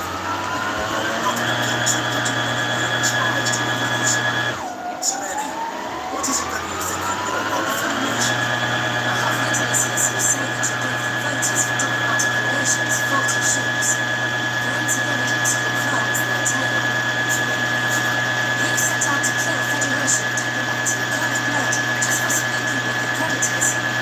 Furthermore, you made the Takan representative disappear because he saw your plot. Bold yet foolish accusations. A person who did such things could make you disappear too, my dear. If I don't contact my people within a few days, that story will be run as it is, simply with the tagline, "Reporter vanishes after questioning Kolshian misconduct." A cover-up would confirm your guilt. But I want to help make this go away. You need Sovereign and I to protect the Federation's interests. You know we'd pick you all over those ugly predators. Chief Nikorna scrunched up his face at the word ugly. Perhaps he was wondering if we shared the same view of the furless Colchians, but their aquatic skin was easy on the eyes, and they didn't have the paralyzing stereoscopic vision. The bizarre thing about humans was they had small patches of hair in random places. Regardless, a Harchan individual wouldn't curl her lip at airless beings when her race had no fur either. We better hope Seleni's response makes him talk. She just gave our Colchian host a good reason to dispose of us too. How much do you know? Nikornas asked. Selene flicked her tongue in anticipation. Everything. I know you deleted the first contact files from the records. The Arxa have emotional intelligence and outwork. The Federation saw those traits in humans when we observed them the first time. It only recorded the negative attributes. I get that you wanted Rissel dead for treason. Why didn't you just execute him and the Terran ambassador on Arthur? I waited for a denial to tumble from the Colchian's mouth. The trouble blinked in his eyes quickly. His pupils darted toward the door. What is going on with you? Summoning the guards. Chills ran up my spines. There was something off about his reaction. Slander against the Federation should draw a vehement response. Nikornas' bulbous eyes Right, that narrowed. doesn't talk like that. The people recognize me as a reasonable leader who gave a predator the chance to speak. Gunning down a leading representative in front of cameras makes people question our morality. The exact reason that what Sovlin did is a terrible look. Everyone said I was more than fair to Noah. I even fed and provided for the human. Determination sparkled in Selene's ear. That didn't fully answer my question. I didn't put you in reverse. Also, why wait until the diplomats were out of Colchian territory for the shuttle malfunction? Alright, what's going on here? Everyone, including their government, is sure the predators killed them. Cheesy, intense, cheesy flavors. Cheesy, crunchy satisfaction. Not good. Nobody saw what happened, and the people don't need to know. Why not? Because you hate humans and never intended for them to get a real chance. I don't hate humans, but their diplomatic efforts cannot succeed. Look at the disaster that is the Venlil. How many civilians want to see humans attending our meetings, walking these grounds, living here? Also, our people would start asking questions about predators that we don't want them to ask. Knees swelled around in my belly as the fast stood with me. This Colchian chief must be going senile in his old age. Perhaps I was reading basic paranoia as something more, because the humans kept whispering theories in my ears. Selene palmed her chin. Federation citizens shouldn't ask questions about how fast contact with the Arxa really went. We have it on good faith that you starved the Grace to death. You must not know that storyline. The chief was leaping from his seat. It would do irreparable damage to general morale, and it's not the whole truth. You're a good journalist, Selene, not someone who lives on shock value. Any reporter worth their salt isn't trying to disintegrate the Federation. Dizziness corkscrewed up my body, and I fought back the urge to scream. Why are you doing this? Drowned out all auditory signals. The tempest of emotions made me want to pass out. The shock was the strongest, as my mind began unraveling. Shit. The Colchian act couldn't have just said what I heard. The Arxa were the ones who attacked us, because they were the Arxa. My entire worldview was shattered in an instant. The anger over what happened to my family, knowing that the Federation were responsible, it was unspeakable. What I wanted to believe was that humans were unique predators, while the Arxa were demonic monsters. It was difficult to accept that my entire life was based on a What is lie. wrong with you? Saying that the starvation tale wasn't the whole truth meant that it had some veracity to it. I hadn't even been listening to what Koth said during its interrogation, because an Arxa's words didn't matter. The only thing I cared about was if the humans had made it scream. The Greys deserved to suffer for eating my family alive. Why couldn't the damn Terrans see that? What did you do? I charged across the desk at Nikornas, and my vision blurred from rage. My claws were by his throat before I knew it, pinning him against the chair. You move an inch, and I'll tuck your esophagus through your jawbone. The Colchian blinked. Calm down. You are quite unstable, Sovlin. Your monkey pals have done a number on you. Fuck you. They're not monkeys any more than you're an ectolan. It's a distant evolutionary link, a term you use to desapientize them. Start talking your heart out, or I'll carve you up. Selene tugged at my arm. Please stop. Don't you want to hear what he has to say? No, I don't. We came here to stop a human Arxid alliance, not add fuel to the fire. Maybe we should cover this up, so our people survive. The answer said that you tried to make Colchian. I didn't understand what it was saying, but I think it meant they starve without flesh. You talked to a grey. Nicornus's voice leapt up an octave before he collected himself. I'm disappointed in you, Sovlin. You used to be a good officer. Now, you're a complete disgrace. Your family would be disgusted with the company you keep. You know nothing about my family. Talk! Just fucking talk now! While my words were still charged with anger, conscious thought crept in. The logical side of me realized how dangerous it was to publish this. Whatever really happened, we were in a war of extinction. There couldn't afford to be any doubt. Narrative clarity is what gave the Federation. Without it, we would start losing grounds faster than ever. The first divisions within our own ranks. The Colchian side. There were three of us who made up the backbone for the Federation. The Colchians came in contact with the Farsoul more than 1,000 years ago. The galaxy was young. The first of us to escape out the gravity well.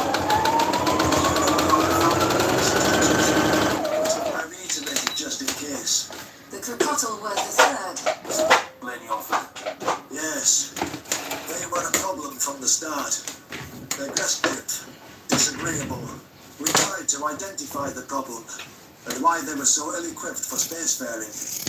We learned they were scavengers who would occasionally go for fish as well. We were more level-headed because we're herbivores. My jaw almost hit the floor as I tried to digest this information. The Crocodile, a race I had cooperated with throughout my career, consumed meat 1,000 years ago. It was tough to believe that they'd hidden that fact from everyone else. Thinking of them as predators didn't compute in my brain. By the Protector, they had side-facing eyes, and a religion against flesh-eating beasts. My endearment to the humans was all that stopped me from wanting the birds removed from the Federation. Flesh-eaters deserved a chance, and we had managed to coexist for centuries. I didn't understand what Nicornus's scavenger descriptor meant, but the Colchians must have put an unholy amount of time into predator research. We gave them a choice. Take our cure, or we would wipe them out with a bioweapon. It was an easy choice for them. We brought them to be re-educated in camps, and the new religions were the algae on the fruit mash. They had to hate predators, or they'd find a way to revert back. Selene bore an aghast expression. You invented the cult of Enatala. Beliefs, religious or not, are the best way to control people. We planted fake archaeological texts and rewrote their history. They've become a productive race, harder to control now, but the cultural change is stuck. They have an enemy, a purpose. Do the Crocodile have any idea what was done to them? The Crocodile don't know this, obviously. That would be cruel, Selene. It's a closely guarded secret of the highest-ranking Farsoul and Colchians. The process is down to a science, more subtle these days. We keep peace, and give grotesque races a chance at normalcy. Races? Plural, I echoed. A sadistic glint surfaced in his pupils, though it was gone a second later. Perhaps Nicornus sensed how much this narrative hurt me. I had no idea how to feel about the Crocodile being a cured race. It certainly hadn't ended their aggression, given their intimidation tactics. Still, it would be cruel for Javelin to learn about this past. Yes, I'll get to that. We learned a hard lesson about giving full-on predator races the same chance. Hunting and scavenging are different. Hunting, being an actual predator, means unchecked war and violence. Yet,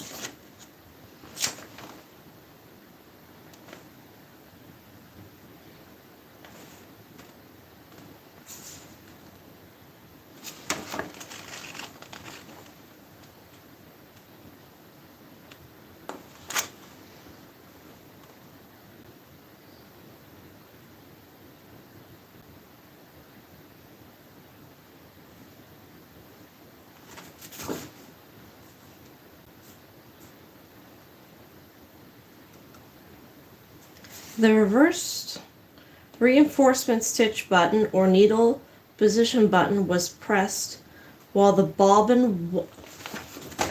Motherfucker. That was it! The Greys asked us for help with their fight. They refused to try her building. This is why they eyes. You also killed the casualties. We shouted that one from the rooftops before. We don't kill her buildings. We're not predators. I swallowed in discomfort. There's others in the Federation that used to eat meat. You said you'd get to that. Oh, Sovlin, I already told you. For the small minority of species who can't find their liberty alone, we teach them the right way. Against predators. A great protective faith flashed through my mind. As an emblem.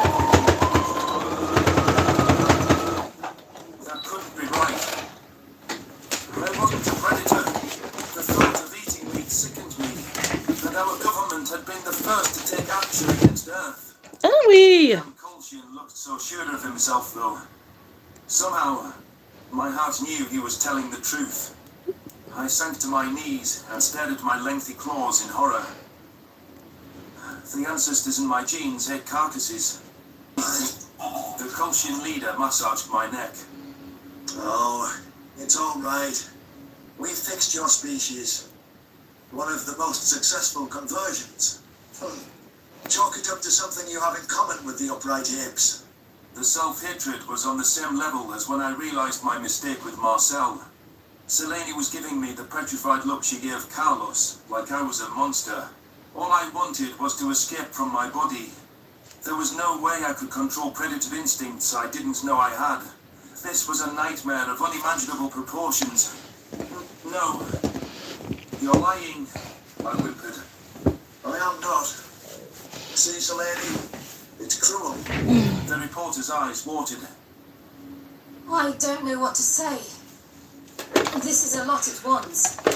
I crumpled into a ball, letting my tears drip to the floor. A faint thought wondered how the humans would react, but I didn't have the energy for hypotheticals. Everyone I ever knew and loved, myself and my family, were abominations. Not only had the Federation done what the Arxa said, but our members were corrupted. My perennial allegiance was gone. What did the Ghajiit history actually look like? What elements of our culture had been wiped away? I didn't know how we'd begin to figure that out with the Cradle Gun. It wasn't clear who we were, or how to retrain a cohesive identity. The humans, for all their goodwill, couldn't help us in this regard. Mykonos leaned forward. Now you see why it's important to protect these secrets. People like the Ghajiit can live in peace from their past. We've made it possible for them to walk among us. We saved them. He whispered, shooting a glance at me. Genetic engineering on innocent species. Your actions are going to kill us all, between the Arxid and the humans. You haven't learned a thing here. I'll shoot it down as a wild fabrication. There's no proof. Nobody would believe you. Archon chuckled bitterly and pointed to her notepad. A tiny camera was taped to the top, blinking. For help. I wondered if the humans were watching us. The Kolshian's eyes widened. Selene cleared her throat. But they don't have to believe. You just told everyone else. Short-sighted bitch. Should have you both shot. Ha! Executors on the hill. He's out there. She comes to me back. There was a certain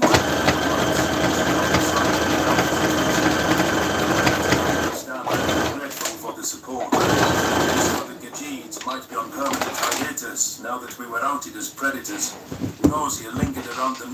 my species eating meat.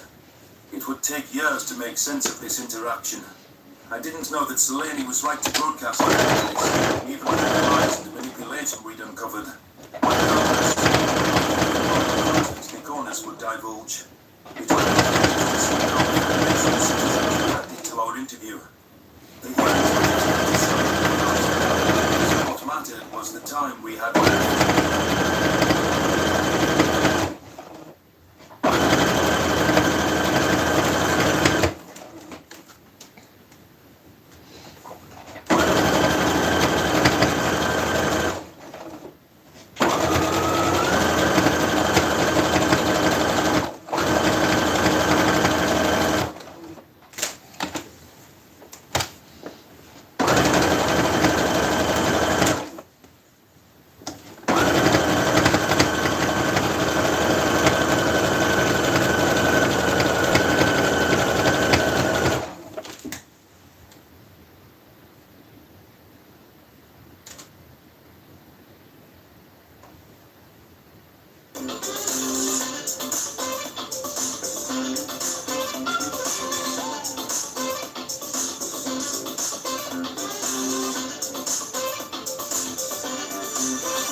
manipulative and deceitful Arxa were.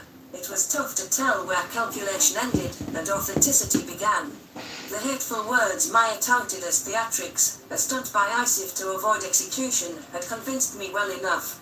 There hadn't been a moment's hesitation when he called me lesser and an animal, much like the human bomber.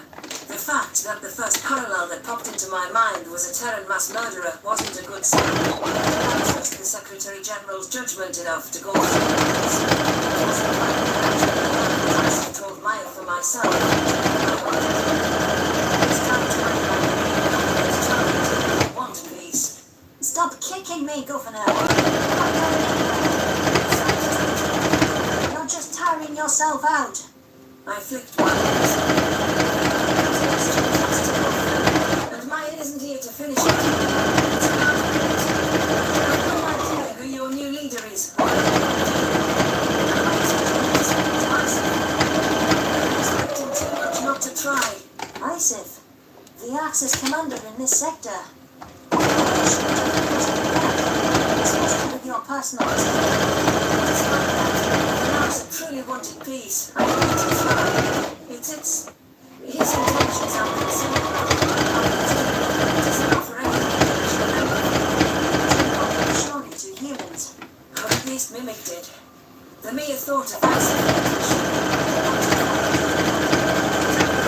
I'm going before I change my mind. I just have to release a statement. For your sake. Browsed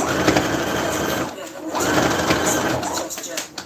She retrieved a wheelchair from the corner, moving me into it before I could protest. How weak and frail did the human think I was?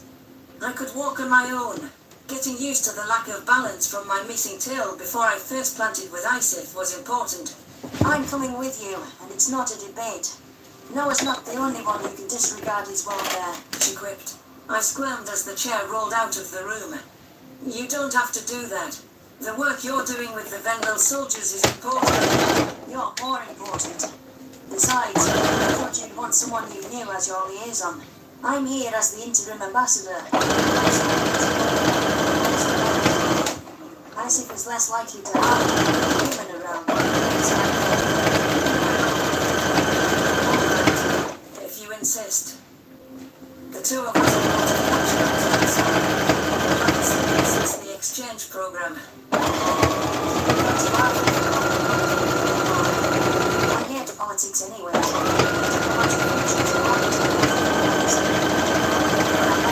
That stuff. Likewise doing your work. All the data and analyzing the problems.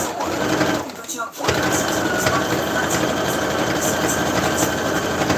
I know how much such research excites you.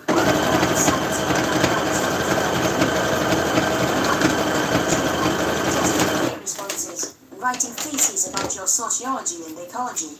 Full study might take centuries, but the breakthroughs we're making are priceless. It's fast to see. Running the projects and lecture circuits.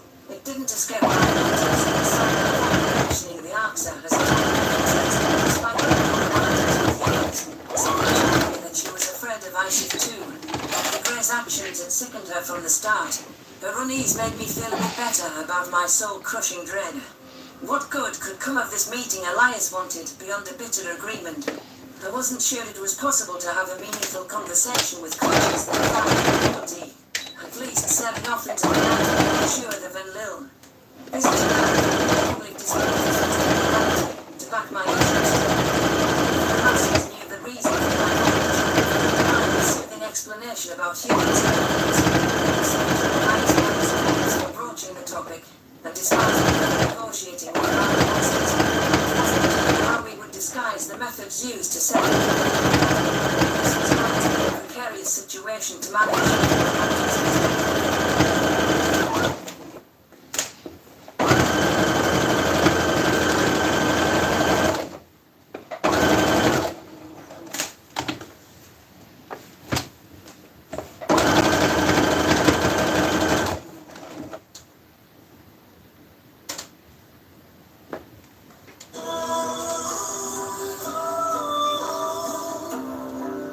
Yes, thank you for the thumbs up. Memory transcription subject.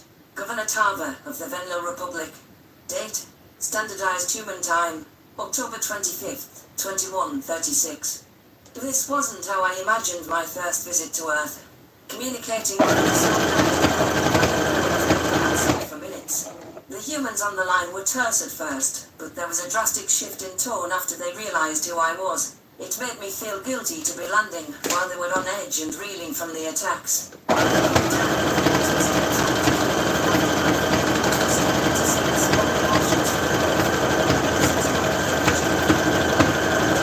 The Federation depicted. Pictures didn't do Earth's serenity justice. The humans were blessed with a gorgeous homeworld. Perhaps this is why they were obsessed with studying their environment, despite their preordained role as killers. We were my heart ached as I recalled that was once the UN's headquarters. Our ship was granted immediate clearance by the regional powers, and the American tribe heaped on apologies that they couldn't scramble a proper welcome. It did surprise me that the US radio operator politely said she hoped I wasn't here to stir up trouble. Our president didn't want to piss off the ARCSA. A green and brown Pelton waited outside the ship with a contingent. We're honored by your visit. Please let us know. Somebody snapped a hand to their forehead, and the others behind. What this gesture meant. Concerned every human cue, since their body language varies I wished once again. I sensed my confusion and That's a salute. It's a military gesture.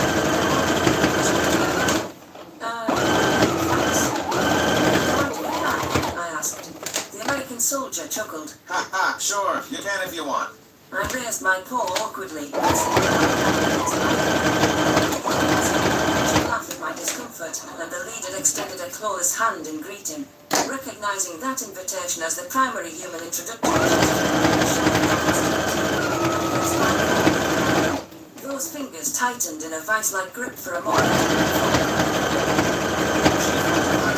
Mobile unit there with the excessive, decorative weapon display.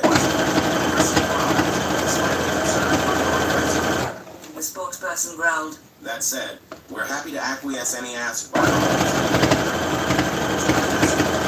I flicked my ears. No, thank you.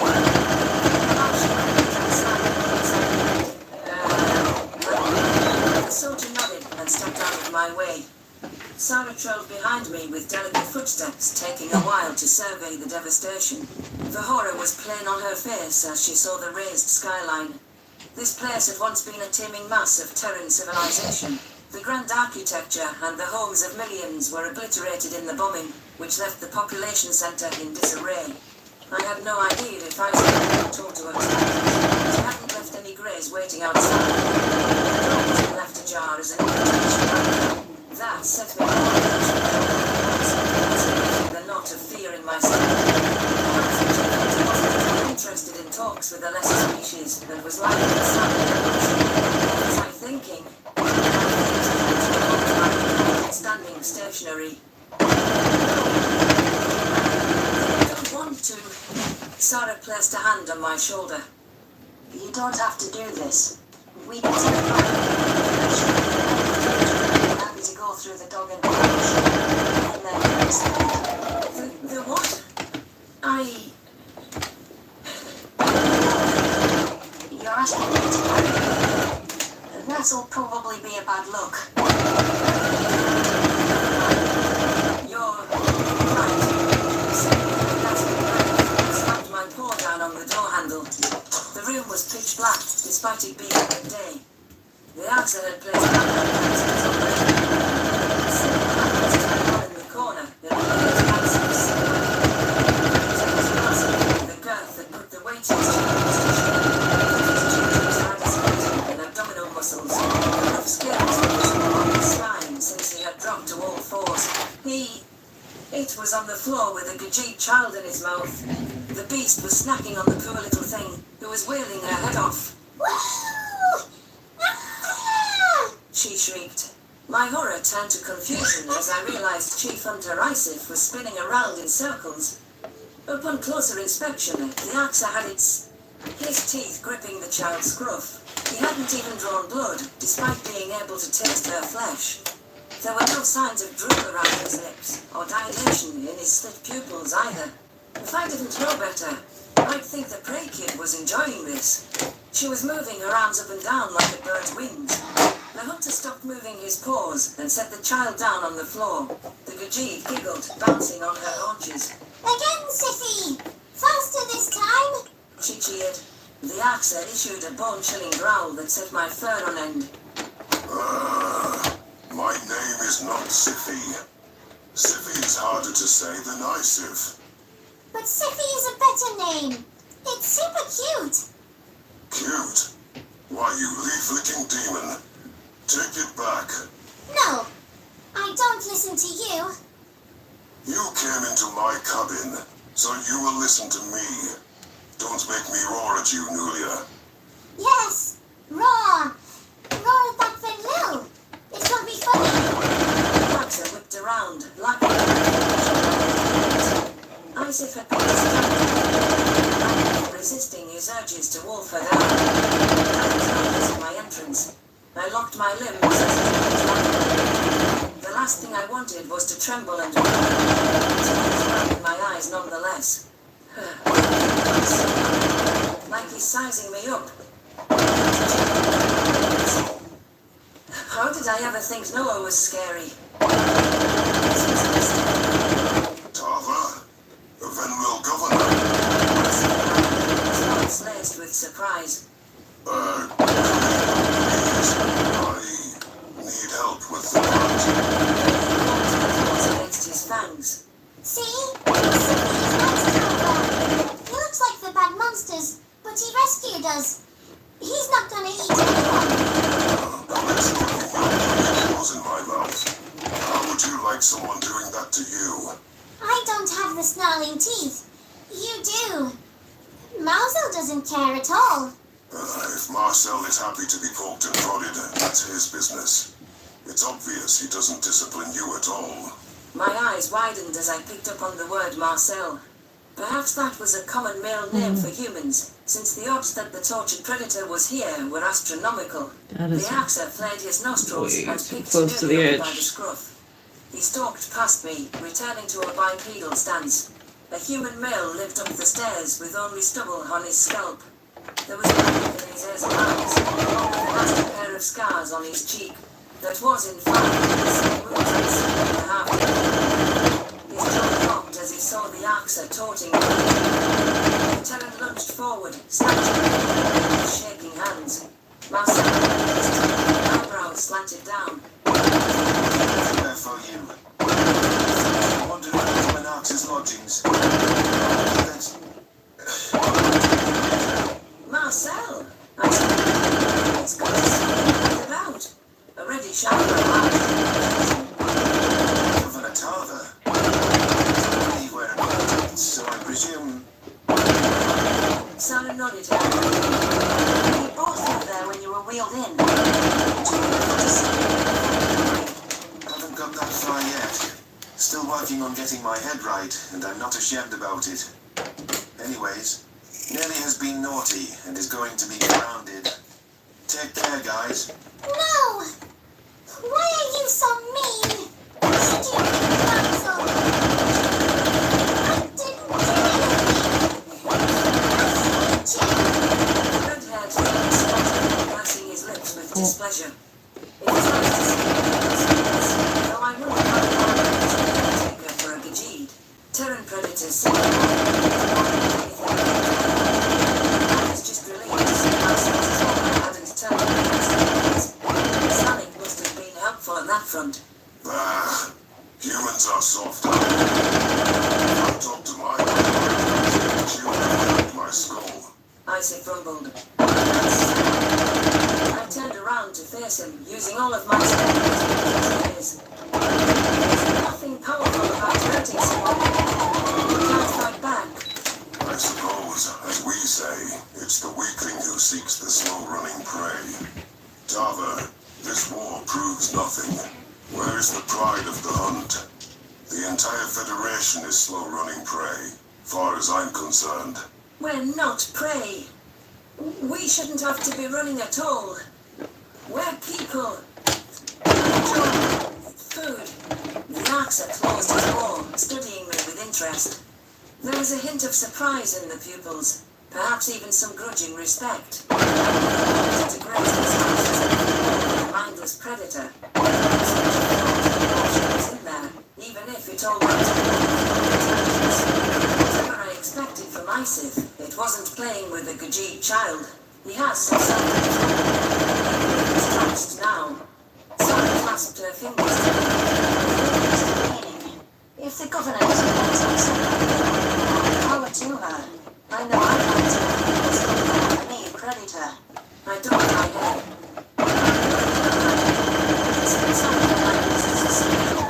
Tarver, you don't call me a Grey. Such a stupid name. Isif hissed.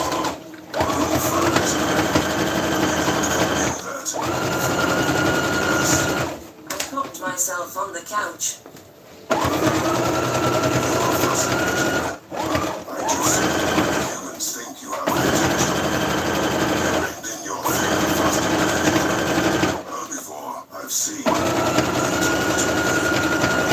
Because I want to understand.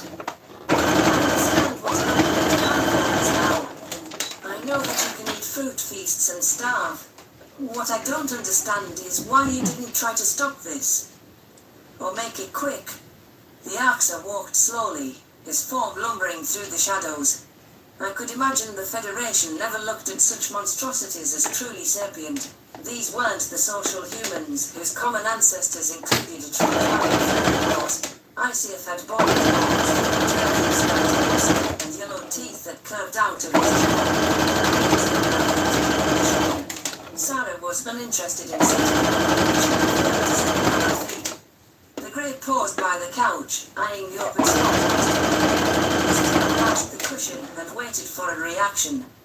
The predator I had screaming nightmares about was so close. Standing down, I could feel his rampant. My heart pushed against my neck. The urge to clutch my chest. Those flaring nostrils must be picking up my nutrition. He understood how scent worked. He could taste the certainly he could smell the fear chemicals coursing through my scrawny frame. My breathing was becoming erratic. I leaned back. I am trying to make this war stop. Some idiots from your side. It doesn't matter much now. Humans are responsible for what our species did. That's not a powerless grunt. Sarah interjected. I'm one person.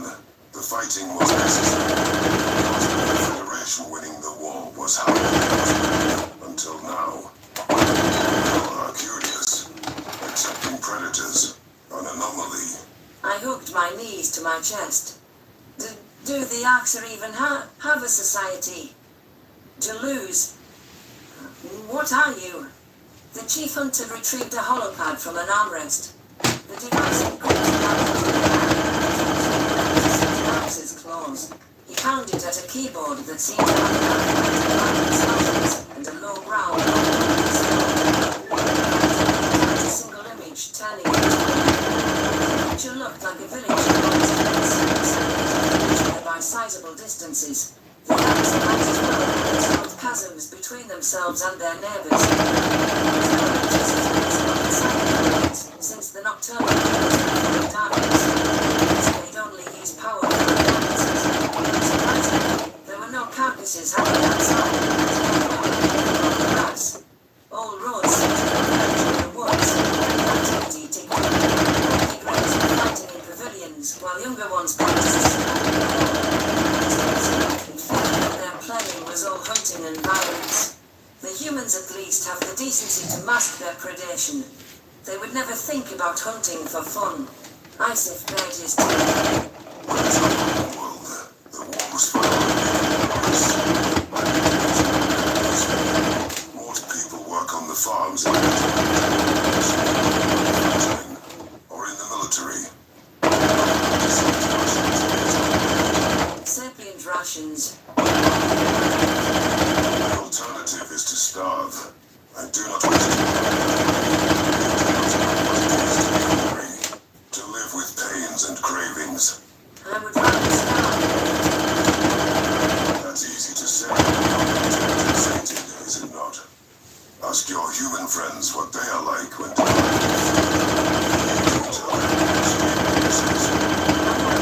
to Sarah, who flinched. The human scientist the thought of my predator friends eating their own kind made my stomach flip. I hadn't thought they'd munch on Venlil, let alone other Terrans. Was the Arxer mistaken? Cannibalism is taboo. Very rare. She managed. Many humans will do anything to survive. As Isif said, it's usually in extreme cases with no other food for an extended time.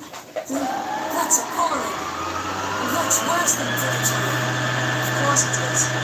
But Venlil steal food from each other during war famines.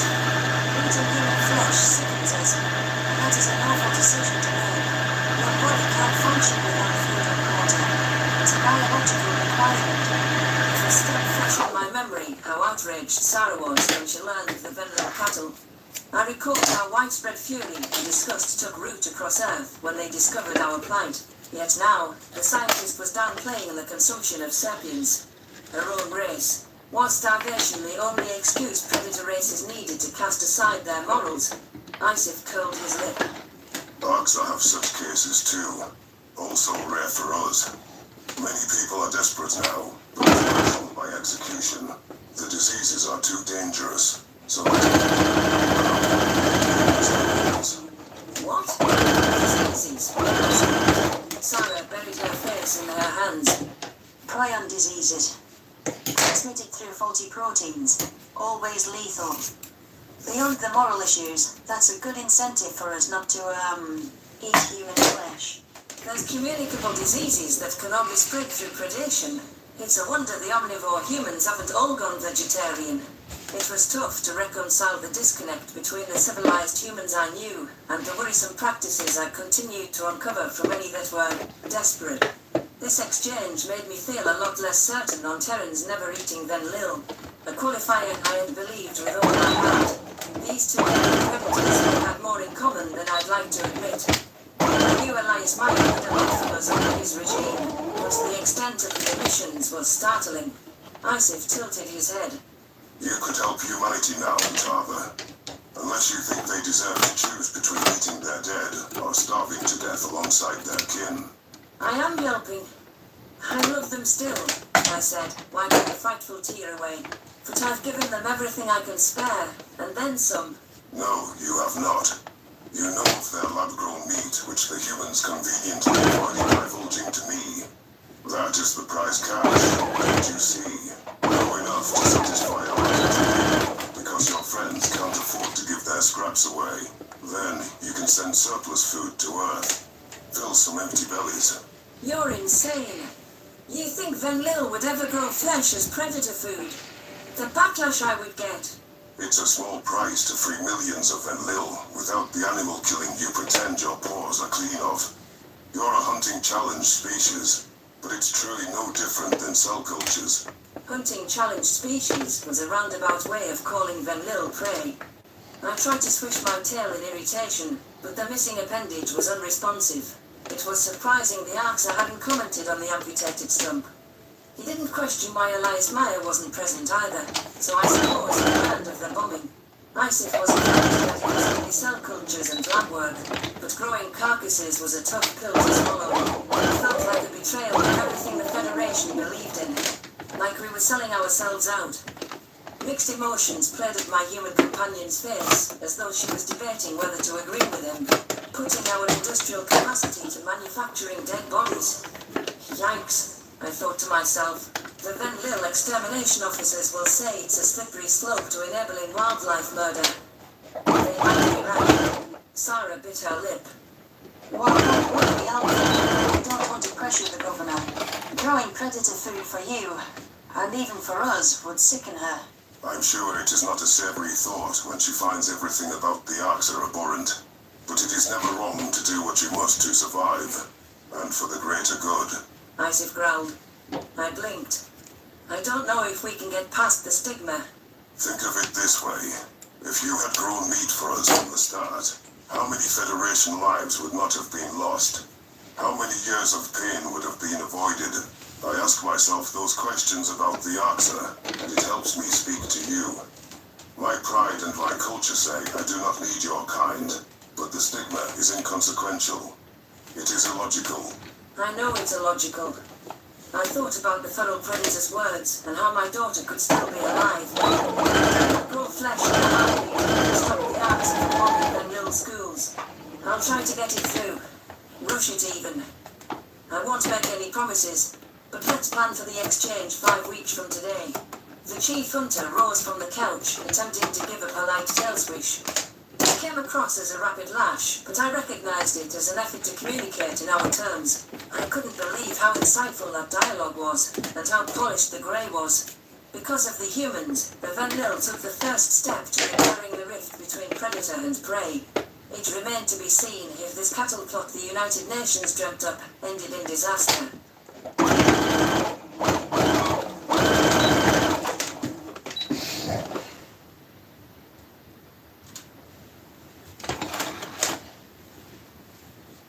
Special K has real whole blueberries and whole grain.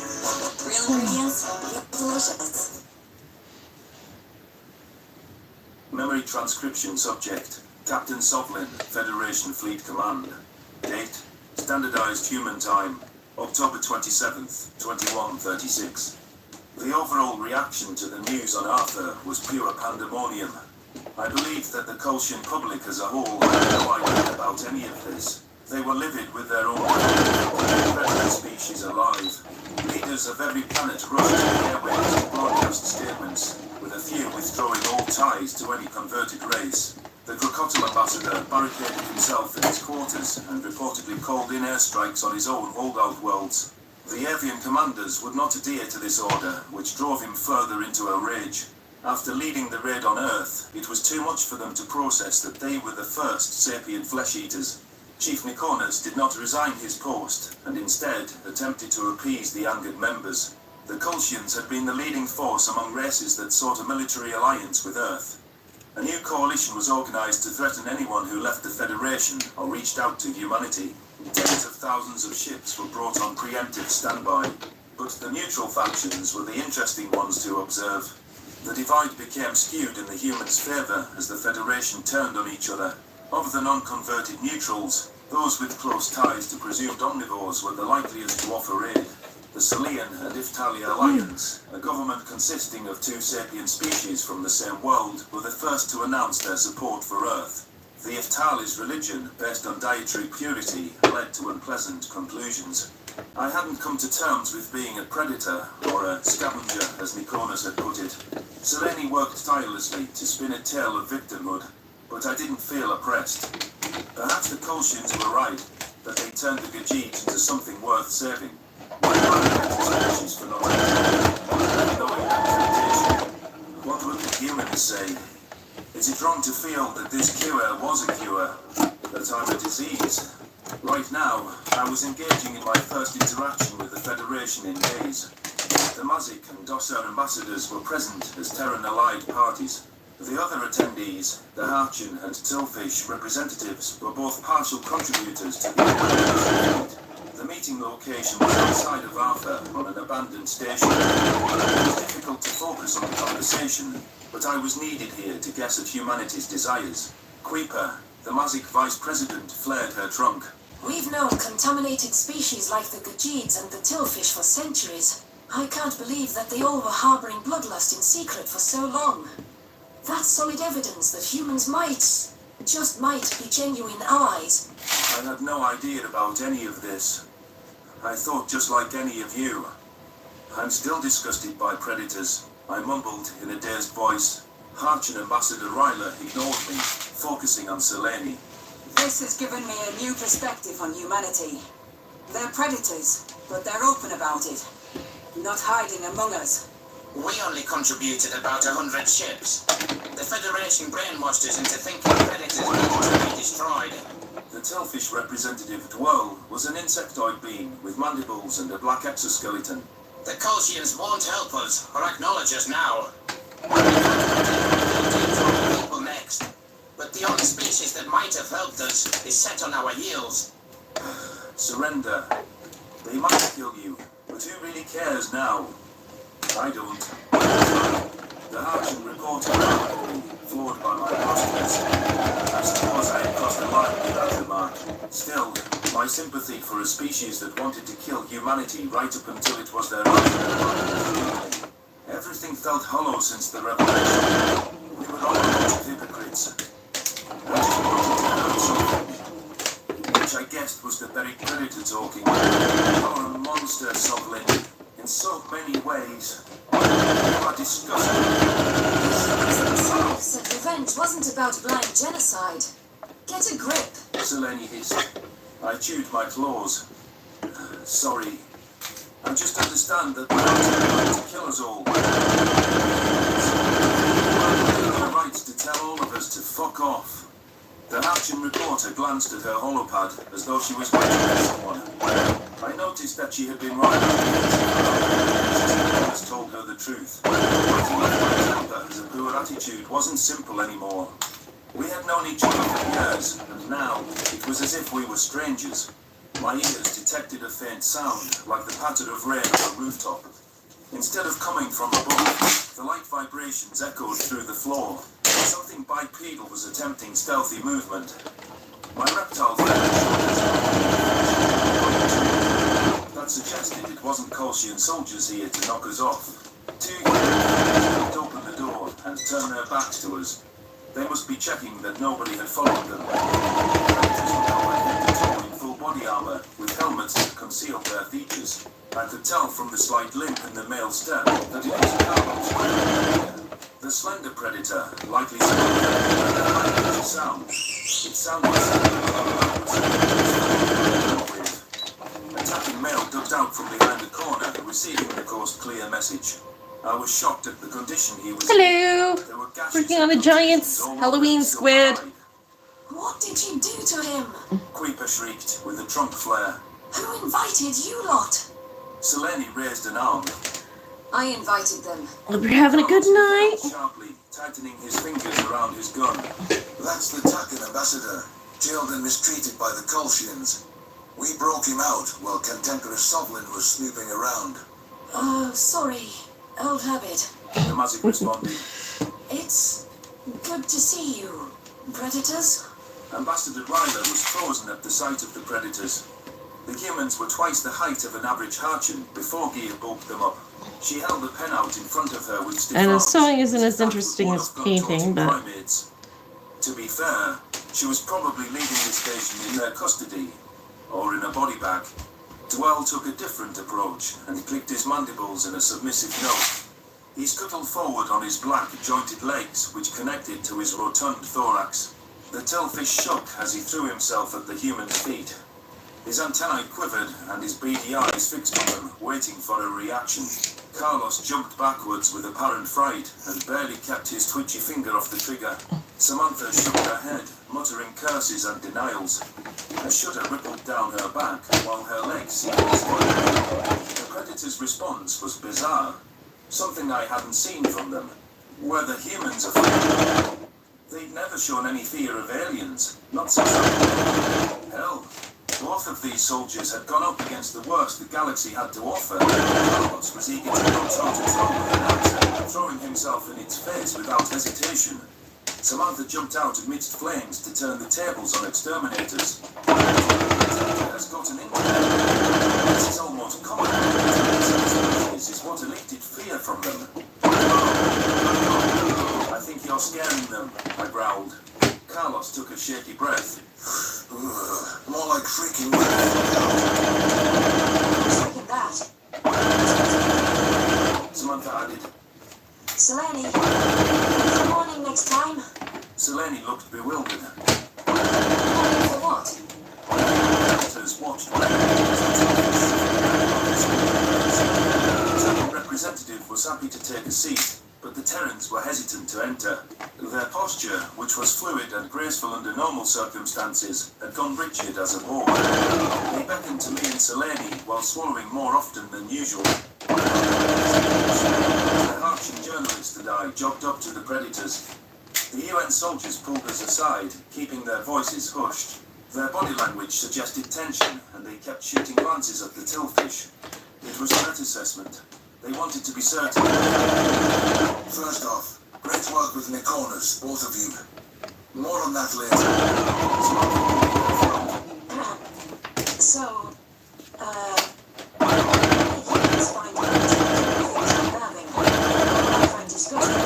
I'm not sure I can talk to whatever that is. Seriously? You're afraid of them? Not the Arxer? Don't judge me. The deadliest animal on our planet is a tiny little insect called a mosquito.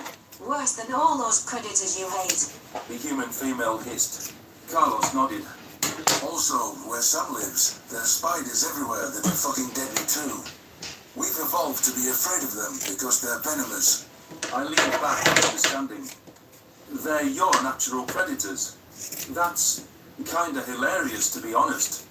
See? Now you know how we feel talking to you. Oh, fuck you, Sovereign.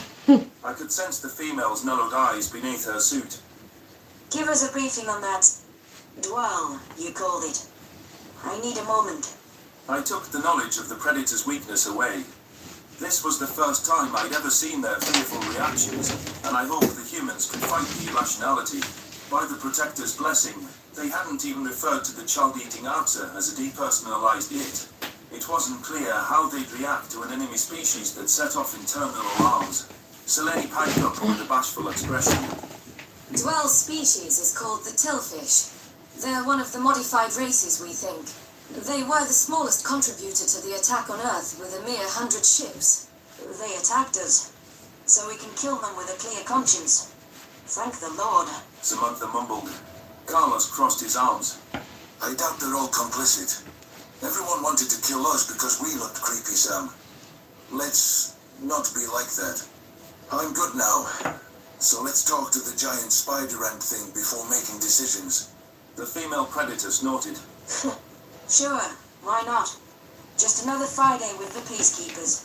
See space, meet exciting new people, they said. It'll be fun, they said. Samantha shook her head and strode into the room with careful steps. She seemed to be mapping an exit route if needed. Neither human took a seat by the table. There was no doubt the assembled representatives had noticed their jumpiness. I hoped the Terrans could get it together. Perhaps it would be best to force Dwell to leave the proceedings before someone got hurt. Alar, the Dossa diplomat, chittered from atop the table. Hailing from the most intuitive species in the galaxy, the size gap was a difficult hurdle to overcome. The Dossa hadn't believed humanity's tale about their representative's death and broke off relations with Earth. However, after Nikonus affirmed Kolshian culpability on tape, the rodents were back at the bargaining table. Now that is adorable, Carlos decided. Look at those little ginger mouse ears. Hi. Allah shuddered at the predator's roar. No! No! Please! No eat! No eat! You want to step outside, buddy? I asked gently. The rodents scurried away at once, and the humans slumped their shoulders. You're a lot bigger than him. Take heart, though. The Dossa are one of your original allies. The male soldier sighed. He is tiny. So much for... Excuse me, O Supreme Predators. I beseech your mercy humbly. I apologize for my unworthy display earlier. Dwell clicked his mandibles with adoration, but had the good sense to keep his distance this time. I will see that all 1,500 of our ships are turned over to you. Anything we have, including our territory, is yours. Please accept the Killfish's unconditional surrender. And just let my people live. Samantha rubbed the back of her neck, a self-soothing gesture. Yes, we will pass along your surrender. Deliver your ships to the Sol system and await our decision. We're under no obligation to show you mercy, Bug.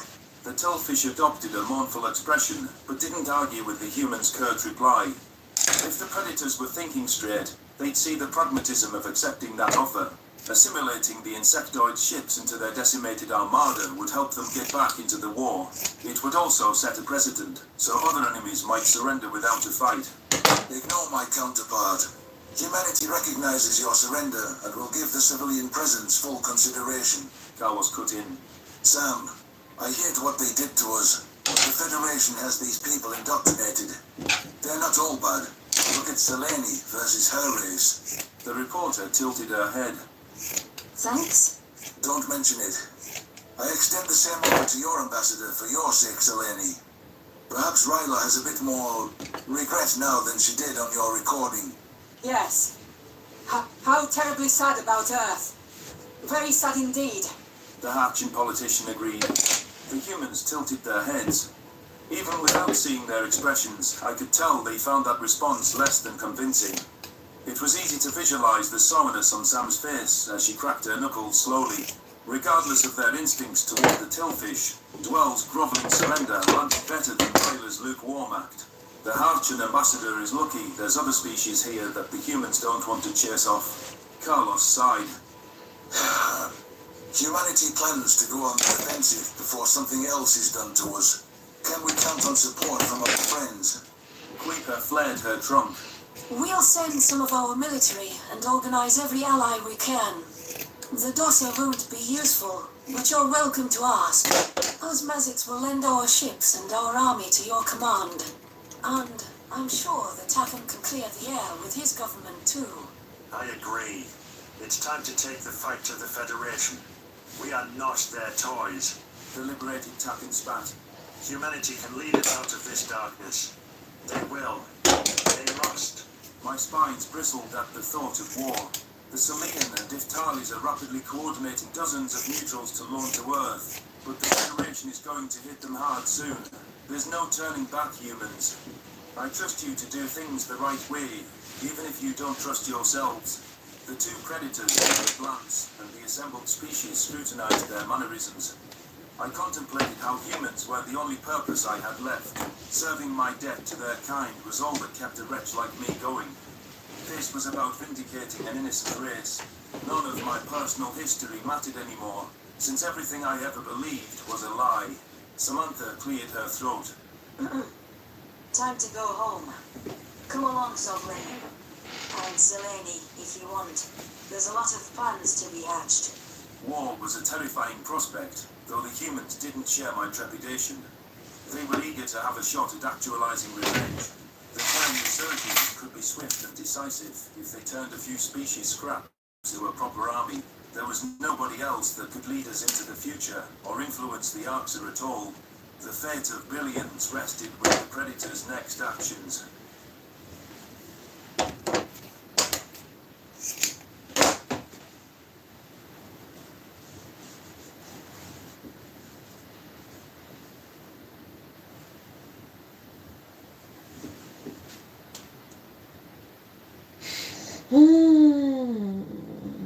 I don't want to listen to that anymore.